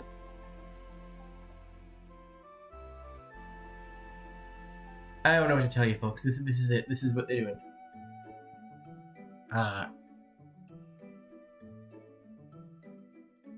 The best part about this entire place is that when I went up and asked the person who was there, she was very clearly a booth babe who was paid to work CES, and she didn't understand anything about blockchain or Bitcoin, because I was like, I know a lot about it. I am cursed with forbidden knowledge about Bitcoins. So I'm just like, okay. So how do you cash out? And she's like, I don't know. I'll have to go ask the CEO. He's over there.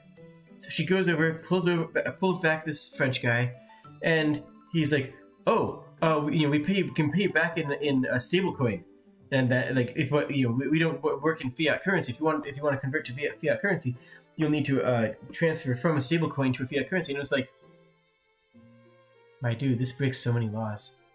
This is gambling. This is unregulated gambling, but like even more so?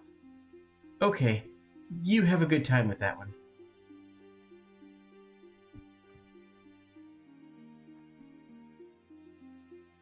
Hey, wanna know something? Oh, okay, no, we can do this. Folks. Okay, friends, folks. Look at me. I want you to look at me. I want you to look deep into my eyes.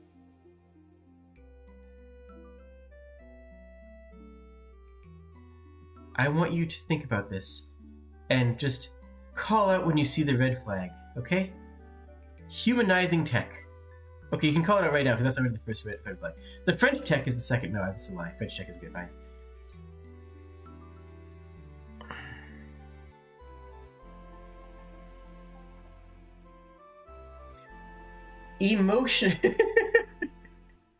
Emotional analysis with AI. Emotional analysis.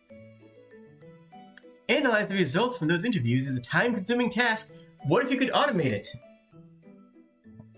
What if the police could just tell if you were guilty based on what direction you looked? Happy.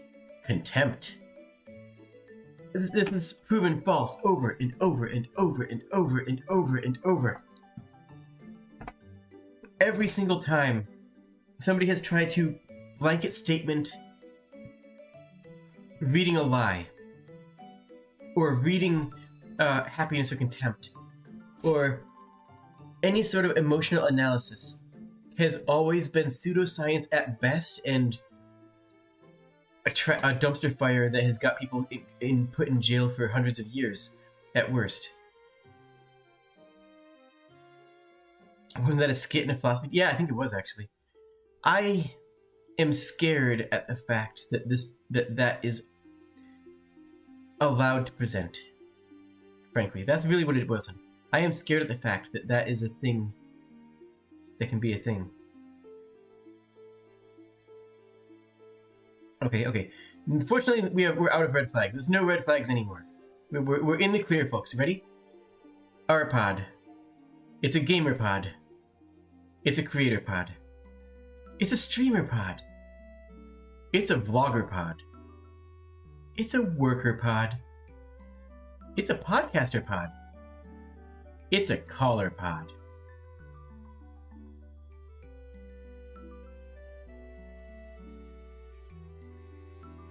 Alright, what is this? What do we got here? I'm actually going to have my second bite of food for the evening. Well, you guys try to figure out what is going on here, because clearly it's a gamer pod. It's a creator pod. It's a streamer pod. It's a rob.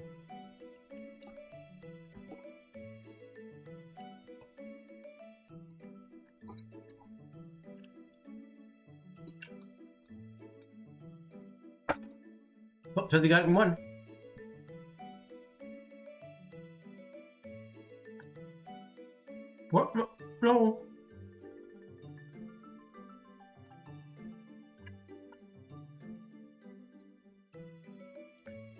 Yeah, it's literally a box. Have you ever wanted to game in a box? Because now you can. Now you can game in a box. Folks, I'm just gonna tell you all right now. You can go to your local hardware store. Where's the leg? Where's the back support? Look at that. Look at that plank that you're expected to sit on. That would make my tailbone so. I think that would make my tailbone even more sore than the Spirit flight that I took to get to Vegas. And that's a really, really hurt. Okay, so no arms rest. No, you don't get that. You get GamerPod. Go to your local hardware store and buy a moving blanket.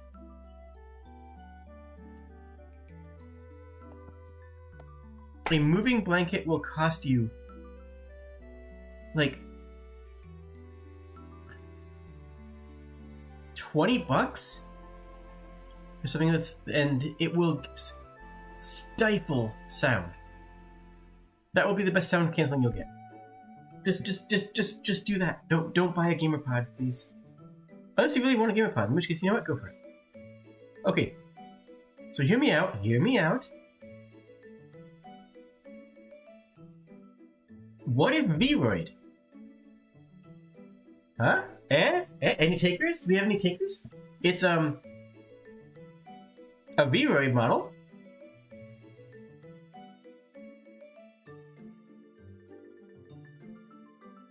They're open for partnerships. If anyone wants to partnership with them, then you can partnership with them.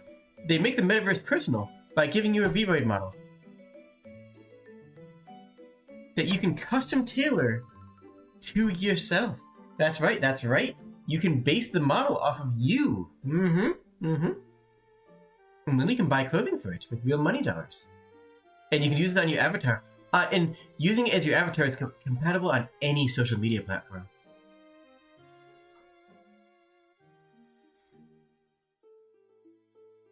I'm not bitter.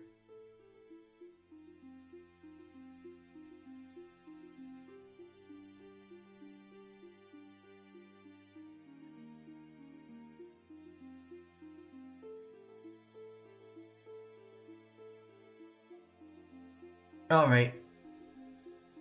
So you know how you have a gun, and it's not in a lockbox or a case or anything? You just kind of leave your gun out on a table? Well, this lets you know if your child picks up your gun.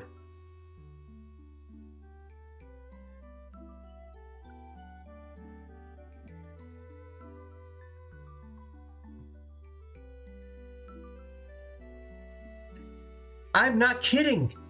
I'm not kidding. This is what it is. In place mode, gun is placed on pad in location in the home. The pad communicates to a cloud service app by Wi-Fi. It shows it in place on the phone app. No location tracking, just binary real-time status. But in alert mode, if somebody moves the gun, if the gun is removed from the pad in location in the home, the pad communicates to cloud services, and the shows is removed on the phone app, and immediately notifications to your phone, so that you know if your child picked up the loaded gun. And yeah, I say children because that was actually what they were citing. They were actually saying that this is good for places that have kids. If you have a kid and a loaded gun, you don't deserve to have either. Maybe you deserve to have a kid. I don't know, but you don't deserve to. You should. The kid doesn't deserve to have it. This is the most America you've ever seen. It runs on the assumption. It runs on the assumption that your gun is being left on like a nightstand or something. The thing that gets me about this is actually the idea that it's okay to have a gun out. That I brought this up. I usually don't bring up my negative comments for the people, but I saw a statistic recently that the number one leading cause of children's death in the United States right now is guns. Like, more than falling down a slide and, like, no. The number one cause of death for kids right now is apparently guns. I don't... And she referenced this too, so, like, I saw that on a... And this sort of says, indirectly, it sort of says, yes, it's okay to have your gun out, as long as you have this, because this will notify you if it's moved. I hate this with every fiber of my being. I really do. I cannot imagine.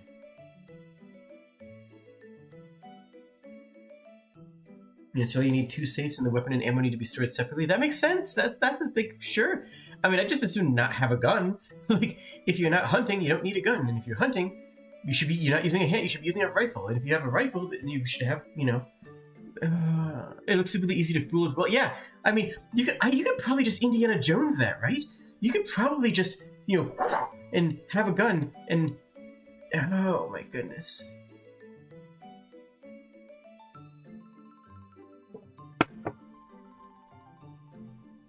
I don't like that makes it okay. I don't like that implies that it's okay. That's really what it boils down to. I don't like that implies that it's okay. Because it is, right? It is implying that this is going to help you if you leave your gun out. It's not saying don't leave your gun out. It's saying that this is something that you should buy if you leave your gun out. It's implying that it's acceptable to do that. And that's the part that is anathema to me. That's the part that I am just getting a visceral reaction.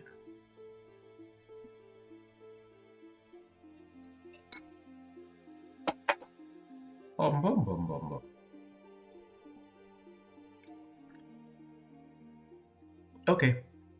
Well, this is cool. This is really cool. This is a console. This is a gaming console that's non-video based. It's a non-video gaming console. It's a little lockbox. Look at it. It's a little lockbox. And a voice will tell you what you have to do to unlock it, and the goal is to open it. And because of the way it's designed, the way it's opened changes every time you play the game. There's different combinations, different button presses. You have to flip it up and rotate it around. You're supposed to have multiple people present. I think it has a phone companion app that plays out the story. And there's a narrator. There actually is a storyline involved in this. And plus there's these little cards here that go along with it, all of which have little NFC connectors on it, like amiibo connectors. So you can touch the card to the box to get certain effects or certain activations.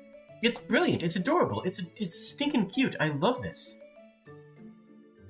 And like the fact that they can add more stories later on means that this is a really cool little thing. It's a gaming console in the sense that it actually is itself the console. And I like that. I think this is actually very cool.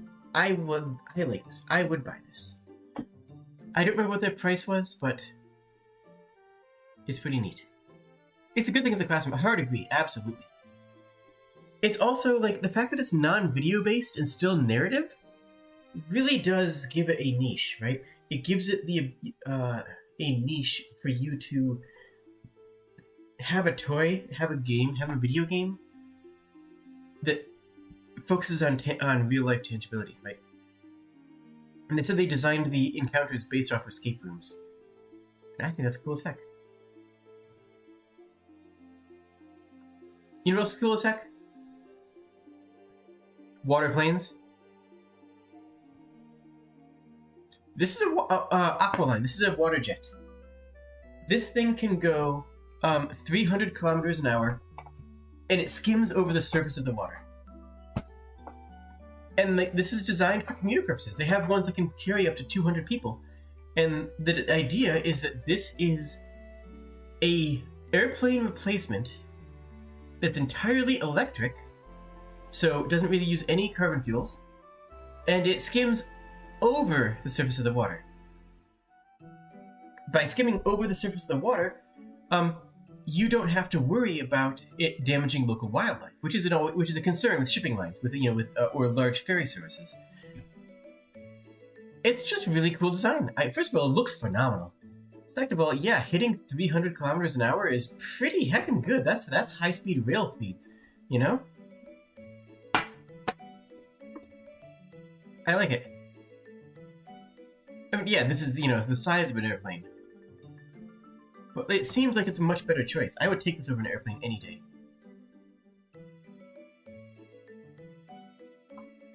Also, you know what else we gotta bring back? We gotta bring back blimps. What if we just bring back blimps? What if we just bring back blimps? Road to no road for less impact. It's a blimp. It's just a literal blimp. But like, it has turbine pods. This is a shipping container. Like, these are shipping containers. This is not a small thing. This is a cool design. It's bringing back old-fashioned dirigibles and using them to replace, well, the ocean-going vessels. And I think this is fantastic. It's just a giant zeppelin. It's a giant dirigible. And they can carry a ton of weight if they're scaled to the right size. Keep in mind how big a shipping container is. Think about the last time you saw a train or with a shipping container on it. They're big. They're really, really sizable, larger than and this right here is a shipping container. Those are 2 shipping containers, 60-ton payload, with 96-meter length cargo area. My only concern about this is that helium is becoming a depleting resource, and you would need a lot of helium to fly this. But if they have a source for that, if they're going to be using that, then that actually seems like a really good replacement for shipping lines. Can't hold quite as much, but it would be cheaper to operate since you could mostly just run on trade winds. I think it's a good idea. It's big enough that stability shouldn't really be a concern.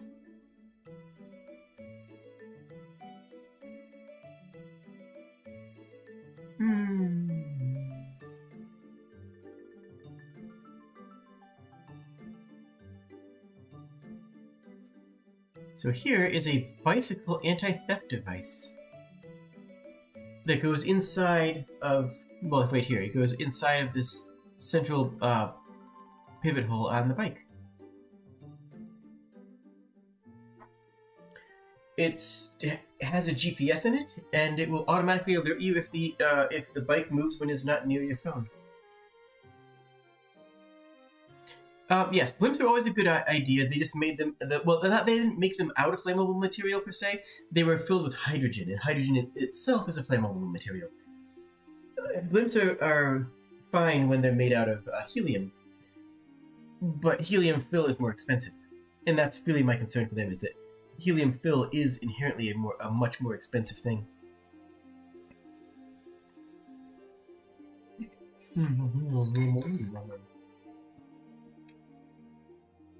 Yeah, very simple anti-theft device.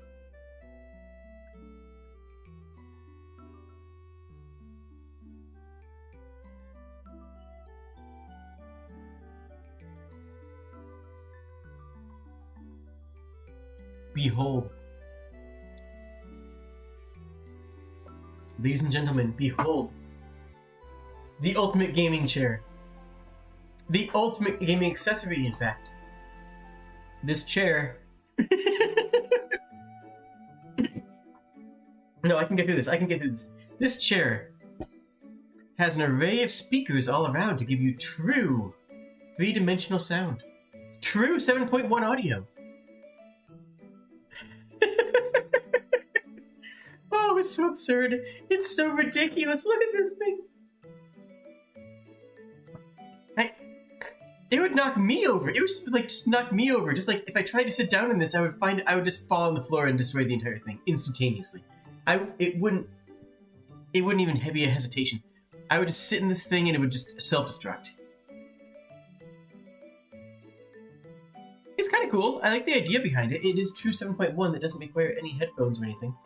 The idea is fine. It just doesn't make sense, and I don't know who would buy it. Who's the target audience for this?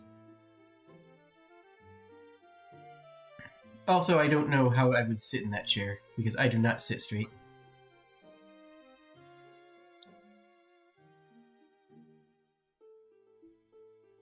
Okay. This next thing is a music creation software, okay? It's a music creation software that you can use to take samples made by musical artists and rearrange them and remix them into your own creations. It actually is sponsored by Beats, the company that does the headphones and stuff. So, it's called Beat Someone.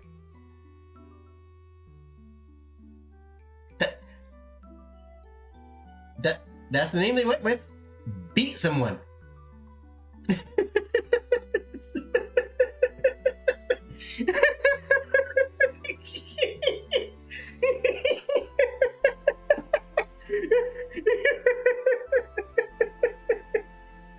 Oh, I love it though. It's so great. Beat someone.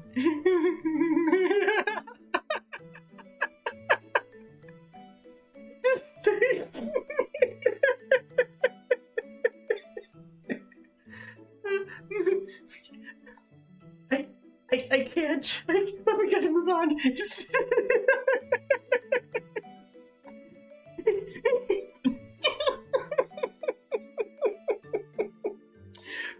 Someone. Okay. No, we're fine. We have beats.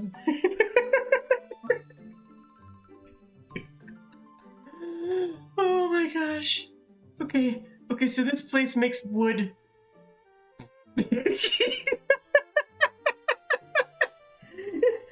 Okay, no, but they make wood. That's what they do. Okay, hear me out.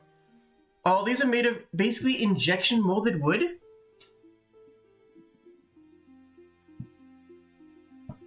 Yeah, that's it. They're just making products out of injection molded wood. It's actually a really good idea because all these are biodegradable. All these are completely, eco-friendly. All these are actually completely non-flammable, and because it's just not the kind of wood that burns easily, and they can be kept in any shape and they can last a long time. But once you throw it away and leave it exposed to elements, it'll just break down. I would love this to become a globally recognized plastic replacement because honestly, having touched this and having felt these, they just feel like plastic. The fact that they're made of wood is really just fantastic.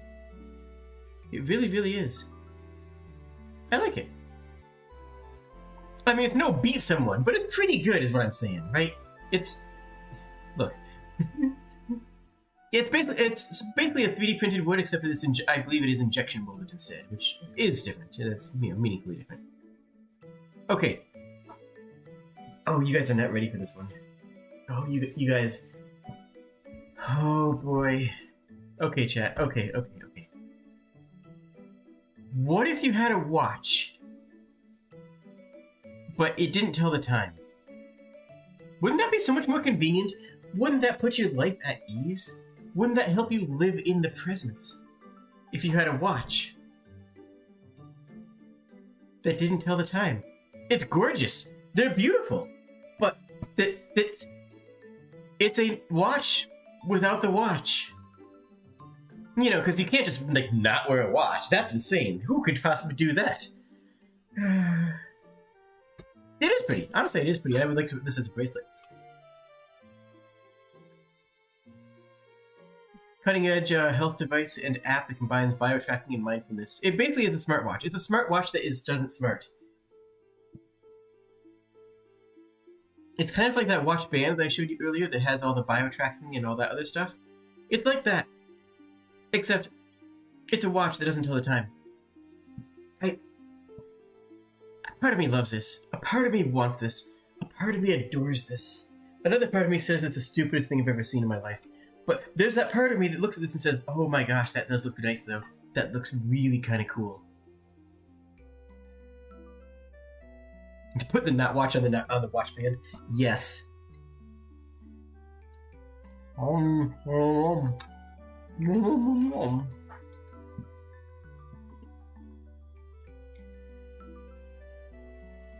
love that you can actually see me chew.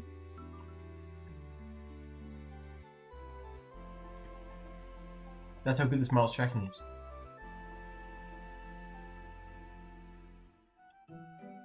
It is extremely stylish, yeah.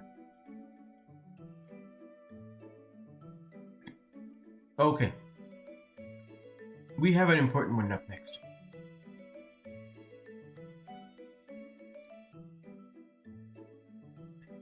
This is the cradle.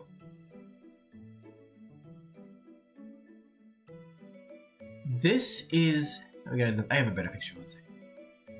This is probably the coolest thing that I saw.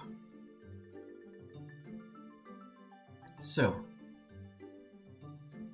it is like an instrument. Each person puts their hand on this object, and then you can make noise or sound effects by touching the other person's hand or arm with your free hand. So you each put one hand on this, and then you can touch the other person's fingers, or you can touch the other person's wrist, and it will make noise. If you draw your hand across theirs, it will make a different noise. And I saw this, and I'm like, this is kind of neat. And then I started talking to him about the intended use. This is for people who have memory disorders. This is for people with Alzheimer's. This is a way of reconnecting with people who can't reconnect in other ways. At a certain point of progression of Alzheimer's and other memory-based issues, you can no longer recognize people, but you can still recognize touch. In a meaningful way that you can still recognize sensations, and this can be a way of connecting to somebody when you don't have any other way of connecting to them. I have mentioned this before on the channel, but I have trained a therapy dog. Tara is a therapy dog. And, well, with Tara, before the plague, I would take her to a retirement home. And I would go to the memory care unit, and specifically with all the people there who had some sort of memory issue. There was like probably a good 15 people or so there, not counting the hospice room, which was always the saddest. And people would still connect with dogs. People could still connect with animals even if they couldn't connect with people. I would have somebody stare at me with a blank expression, not recognizing the fact that I was a human being. But then look at Tara and see their eyes light up with joy because they remember the happiness that dogs give them. And one time, I walked into a room in the hospice section, and the patient looked at Tara and said, "Oh, it's Tara!" The nurse told me that that was the first cognizant thought that she had expressed in weeks, if not months. They recognized her. So I have this affinity towards what this person is trying to accomplish. I have this respect for their goals. What it is you both people put their hand on this. It's wobbly. It's supposed to be wobbly. If you wobble it, they can feel it. If you turn it, they can turn it. If you move it, it moves on their end as well. It connects you with them by touch. And then if you reach over and you touch their hand, you can play the sound of leaves rustling. You can play the sound of a brook. If you bring your hand up and down if you bring your fingers up and down their hand, you can play a violin on them. You can tap their hand and play piano notes. You can set it to be what it needs to be for the person who is receiving it, for the person who is using this.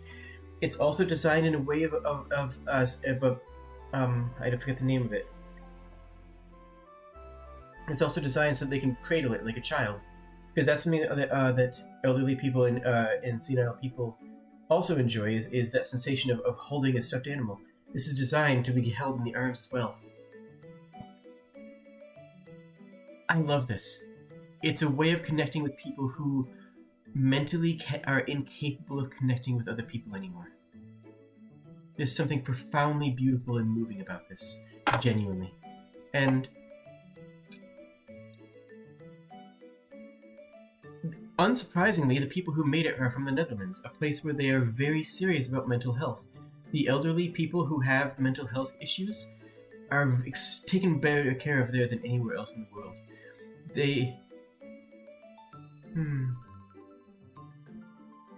It's a beautiful thing. It's a beautiful thing, and it's a product that I genuinely believe in. It's what there's products that I saw that I believed in.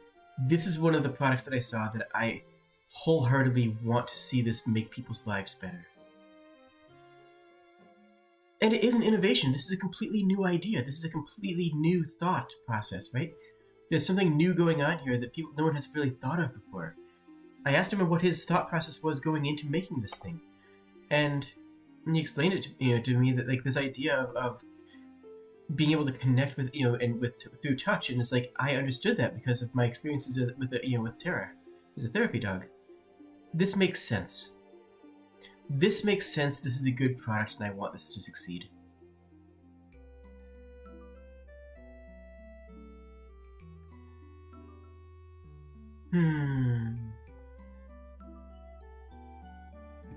Anyway, here's some D&D dice.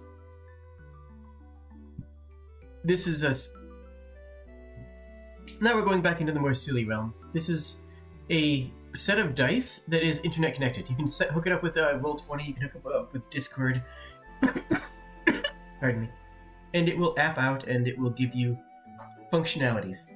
This will give you the ability to roll physical products and have your dice roll added up onto the into the whatever game you're playing. It's just a way of giving an actual physical dice roll to people.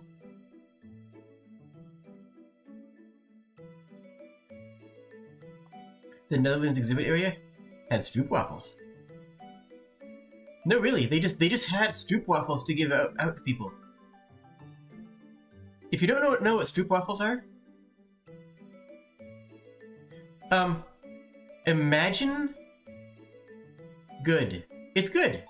I don't really know how to describe it. It has caramel inside. It's sort of like a waffle on the outside. It's thin and crumbly and delicious with tea. They didn't have tea though, but I had a stroopwafel because I'm off my diet right now.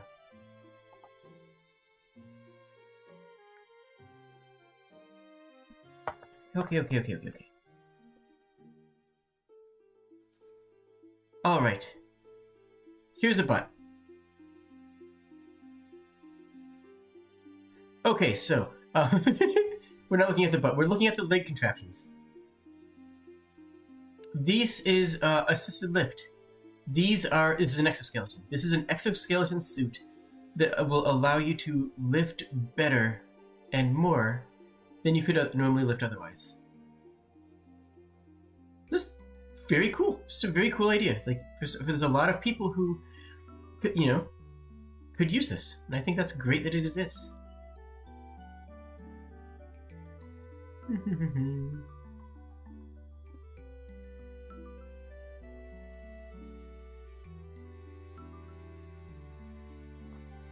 Hold on a second here.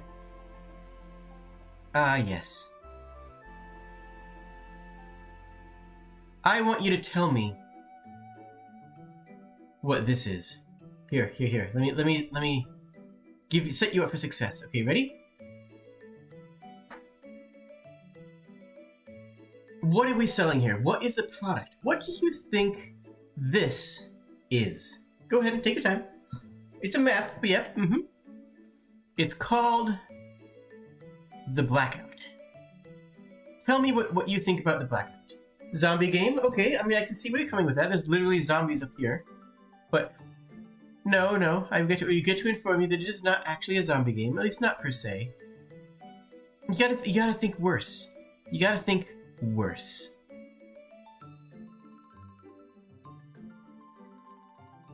I need you to Metaverse BS. Oh, Red Iron, you're on the right track. You're right, you're so close.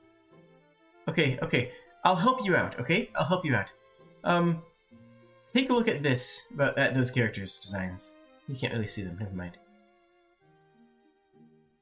Here. I'll zoom in.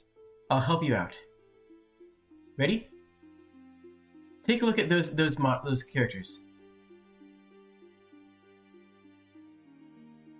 Come on.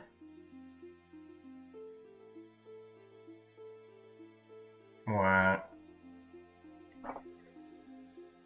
The Blackout is a new style of game that uses NFTs and the metaverse. Yep, there it is. It's all about development and trading. Dive into a post-apocalyptic world where players travel across the land to trade food and materials in order to survive. Pioneerless lands are hazardous areas full of zombies and unmanaged robots that are hostile and dangerous. I mean, you were right about the zombies, and you were right about the metaverse, but like it's so much worse than either of those on their own, right? Travel to lands owned by pioneers and obtain food and materials. Eat food to survive, or traverse the land to sell food and materials for profit. It's up to you to play and choose your own fate. Metaverse zombie NFTs. Metaverse zombie game NFT survival game. I hate it. It's fine. It's fine. It's fine.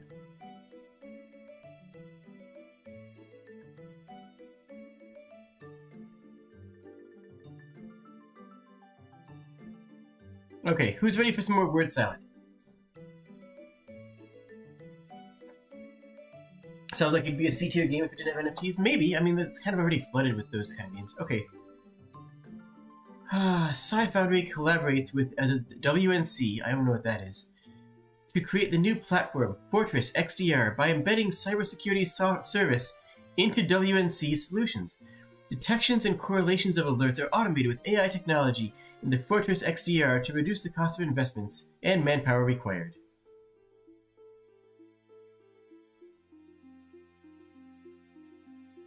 I don't know what any of that means. I know nothing about what any of this means. I have no idea. I have never had a thought in my life. This is. I know about everything they're doing. I know about cybersecurity. I know, like, the things that I should know. This is what I'm saying. I should know, this should make sense to me.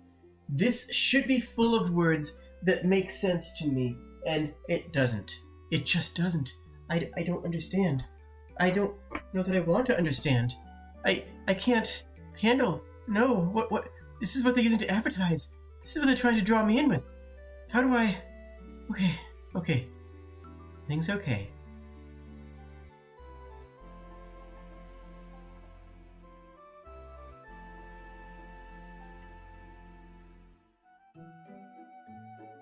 Okay. It's fine. All we have to do is go to Greece. Oh, it's an NFT community. Oh, dang it. Why is it an NFT community? Access to the EU? Do you get a citizenship? Maybe. Own a luxury hotel room in Greece. That's right, a hotel room. The first digital nomad hotel. And you can stay for up to 1 month per year. Now, here's the one that really made me check. Guaranteed 10% annual return, is it? Now, that sounds interesting, doesn't it? Now, that sounds like it might be something. That sounds like it might really just, come into its own and become a... But now, I don't know what this is going on to do. All I know is that I hate it.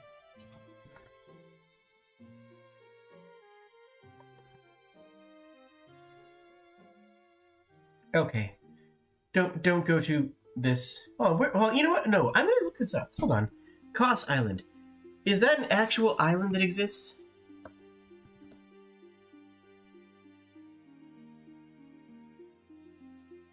Oh, it actually is. It's a pretty big island as well.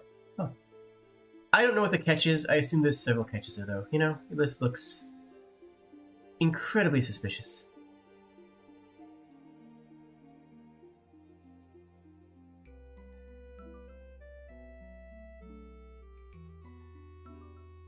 There was a lot of other neat stuff that they had. They had a sink that used ultrasonics to clean out dishes, but that's more designed for consumer use. They have a hydrogen refueler, like a filling station for hydrogen vehicles that captured from air. They had this, which is a little play platform. It's just a play platform that links up to a phone or a tablet that lets you play various tabletop games with people in various places of the world. Or you can take it to a gaming store and play the game and have your tablet for reference materials. There's just a lot of cool stuff you can do. This is a tablet that uses NFC connections on the bottom of the models to track what models are where. Simple, but good. Simple, but effective.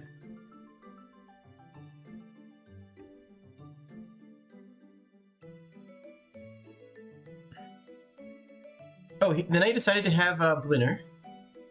Blinner is when you have breakfast, lunch, and dinner in one meal, because you've made good life choices, and that's just what healthy eating looks like, okay? See, I have a salad. Salads are healthy. I want you to guess. I want you to ponder for a moment. Also, this is my mask. Isn't that mask great? I love it. I want you to ponder for a moment and tell me how much you think this meal cost.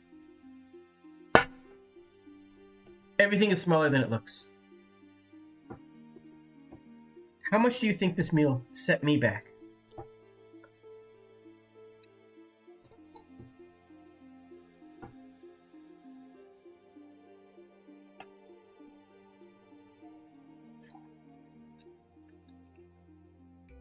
Asshole. A much better meal now. There's beef.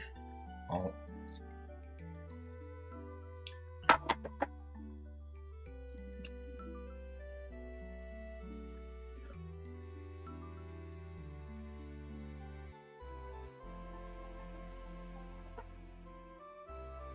Buck is the closest. This was $35 American dollars. Absolute ridiculousness.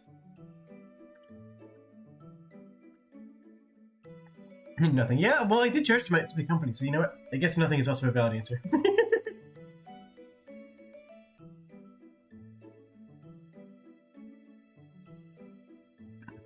$35 American.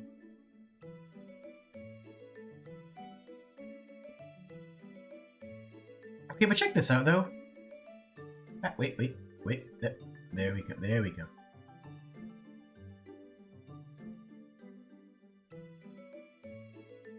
One second. OBS decided to be weird. There we go. So this is kind of cool.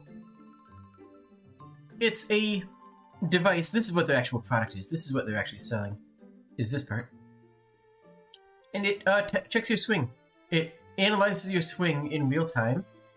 And yes, you can play it as a game, and you can golf with it. But moreover, more useful. Yeah. Hi. Is that it is a swing analyzer. It analyzes your swing. I think that's pretty neat. It's been around for near 20 years, yes, but the thing is, Buck, that this one uses magnets. They didn't have magnets 20 years ago, did they? Yeah, that's right. The golf balls are NFTs. No. Luckily, no. Sorry. I'm still fighting this cold.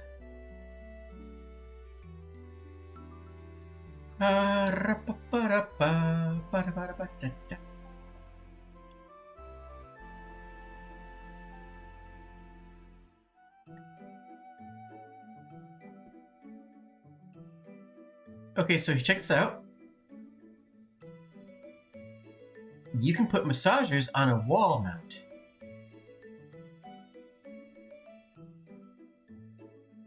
Yep. So phenomenal, right? You can just put this on the wall, and then lean against it so you can massage your back without your hands.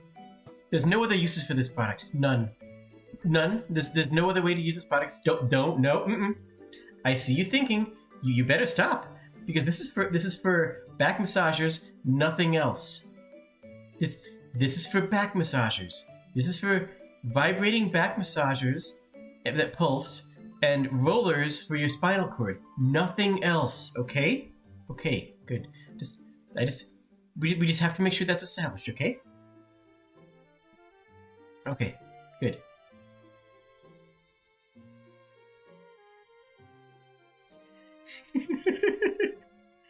I mean, what am I supposed to...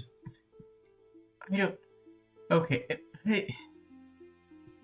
I don't even... Oh, here's another one. Another type of thing you see at CES. This is the executive bait. This is the product that they sell at CES that isn't supposed to be sold to consumers. You're not supposed to buy this and find a way to sell it to people. This is the thing they sell to people who are actually at CES. You buy this because you tried it on the floor and they charge you like $1,200 for it, instead of actually, you know, being a product that they're selling in like wholesale. It's just a rocker board. It has a rocker board here. You stand on it, it wiggles you back and forth, and it helps your abs. I mean, yeah, it's the same as the massage chair scenario. Exactly, Tuzzy. This isn't actually like... Yeah. It's fine. It's just fine. Okay, I will show this though, because there was 3D printing, and 3D printing is neat, you know? Like, look at these 3D printed materials. This is pretty good.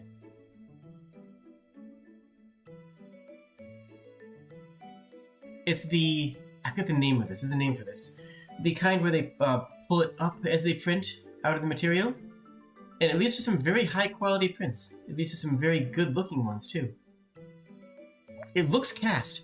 Even more so when you see this next picture.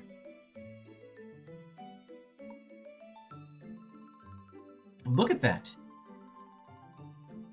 This is actually resin. This is actually just 3D printed resin. Isn't that nice?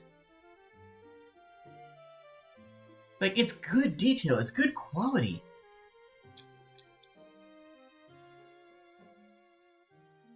Now, I have an ABS 3D printer, the relatively cheaper kind.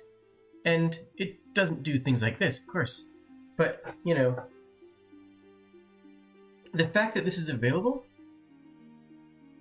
it's really nice. And here you can see it. This is how it comes out of the resin print.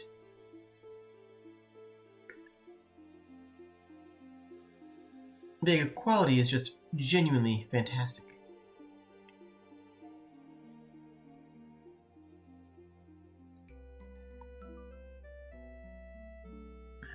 Okay, let me...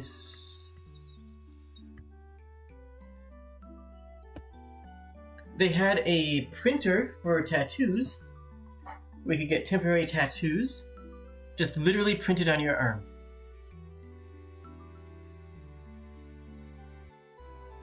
This is the one I got. It's a lizard. I got it on my forearm. And it's fine. I mean, it's not great, amazing, but you know. The thing is that they took the printer and selected this on the app. Then the dude literally just, you know, put the printer on my arm, rolled it across, and it was done. That way, it took about a second. It took about 1 second to receive the print on my arm. That's kind of cool. Honestly, like, I could see that being a good novelty thing for, like, museums or amusement parks or aquariums, you know, a cute little thing like, you know, hey, $10 and you get a temporary tattoo. It'll only take you a second. You can pick from this entire list here. I think it's a good idea. It's not anything incredible, but it's cool.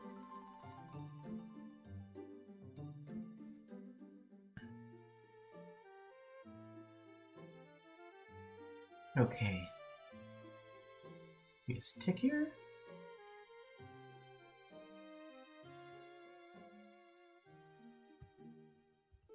So this one I saw interesting. It says transitioning to Web 3 for good. And I don't actually know what they're doing. It's next-gen finance, is finance stuff. I just thought this was interesting because when I think of transitioning to Web 3, I usually think of people doing it for evil, not for good. So I just wanted to take a picture of that because I thought it was an interesting way of phrasing it. You know, it's like it's transitioning to Web 3 for good. It's like, but the reasons you transition to Web 3 usually aren't good ones. It's usually... Okay, no, never mind. It's fine. It's fine. It's fine.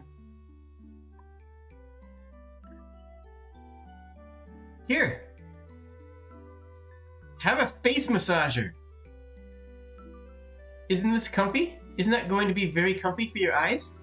You also have eye massagers that massage your eyes. Who wants to shove a machine against their face and let it gently massage their eyes? It does look like a blast mask. Like, I mean, I don't know. I think this is great. Who wouldn't want a nice eye massage from Machine? Surely you trust Machine, don't you? Don't you trust Machine? We all trust Machine here.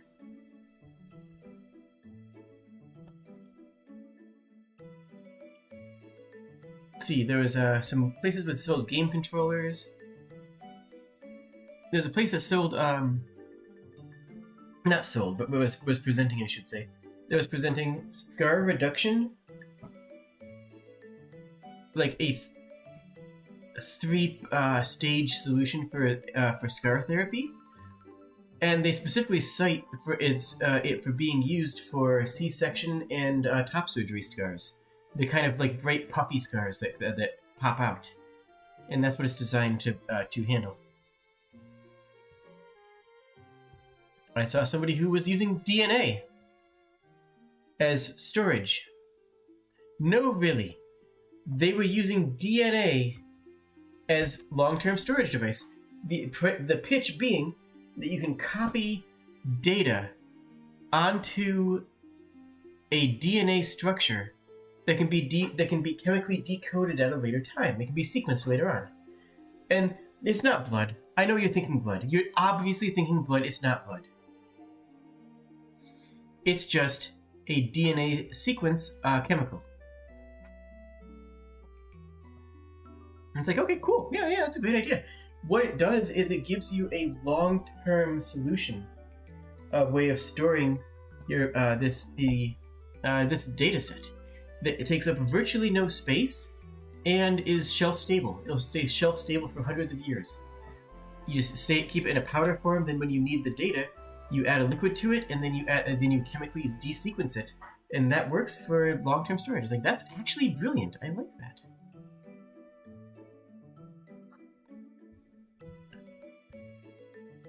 And I think that's most of what I saw. Some really good quality headphones as well. Some makeup art stuff. I think that about covers today. I also took pictures of the contest winners, but I'm not going to show those today. I'm going to save those for the end. For the last one, so probably on Sunday or Saturday, whatever happens then. And yeah. If you've enjoyed this, like the video and tell me which thing you saw is the coolest. What thing did you see that you liked the most? That's what I want to know. Because I saw a lot of cool things and I liked all of them. And I saw a lot of terrible things that I hated. So let me, you know what, there it is. Let me know which thing you liked the most. Let me know which thing you hated the most. One or the other. Take your pick. Thank you all. And thank you for joining. This has been a delight. I'm glad I have the opportunity to do this, and, well, I'm glad I get to have the opportunity to do it with you. So, thank you very much, and I hope you have a good evening. Cheers, friends.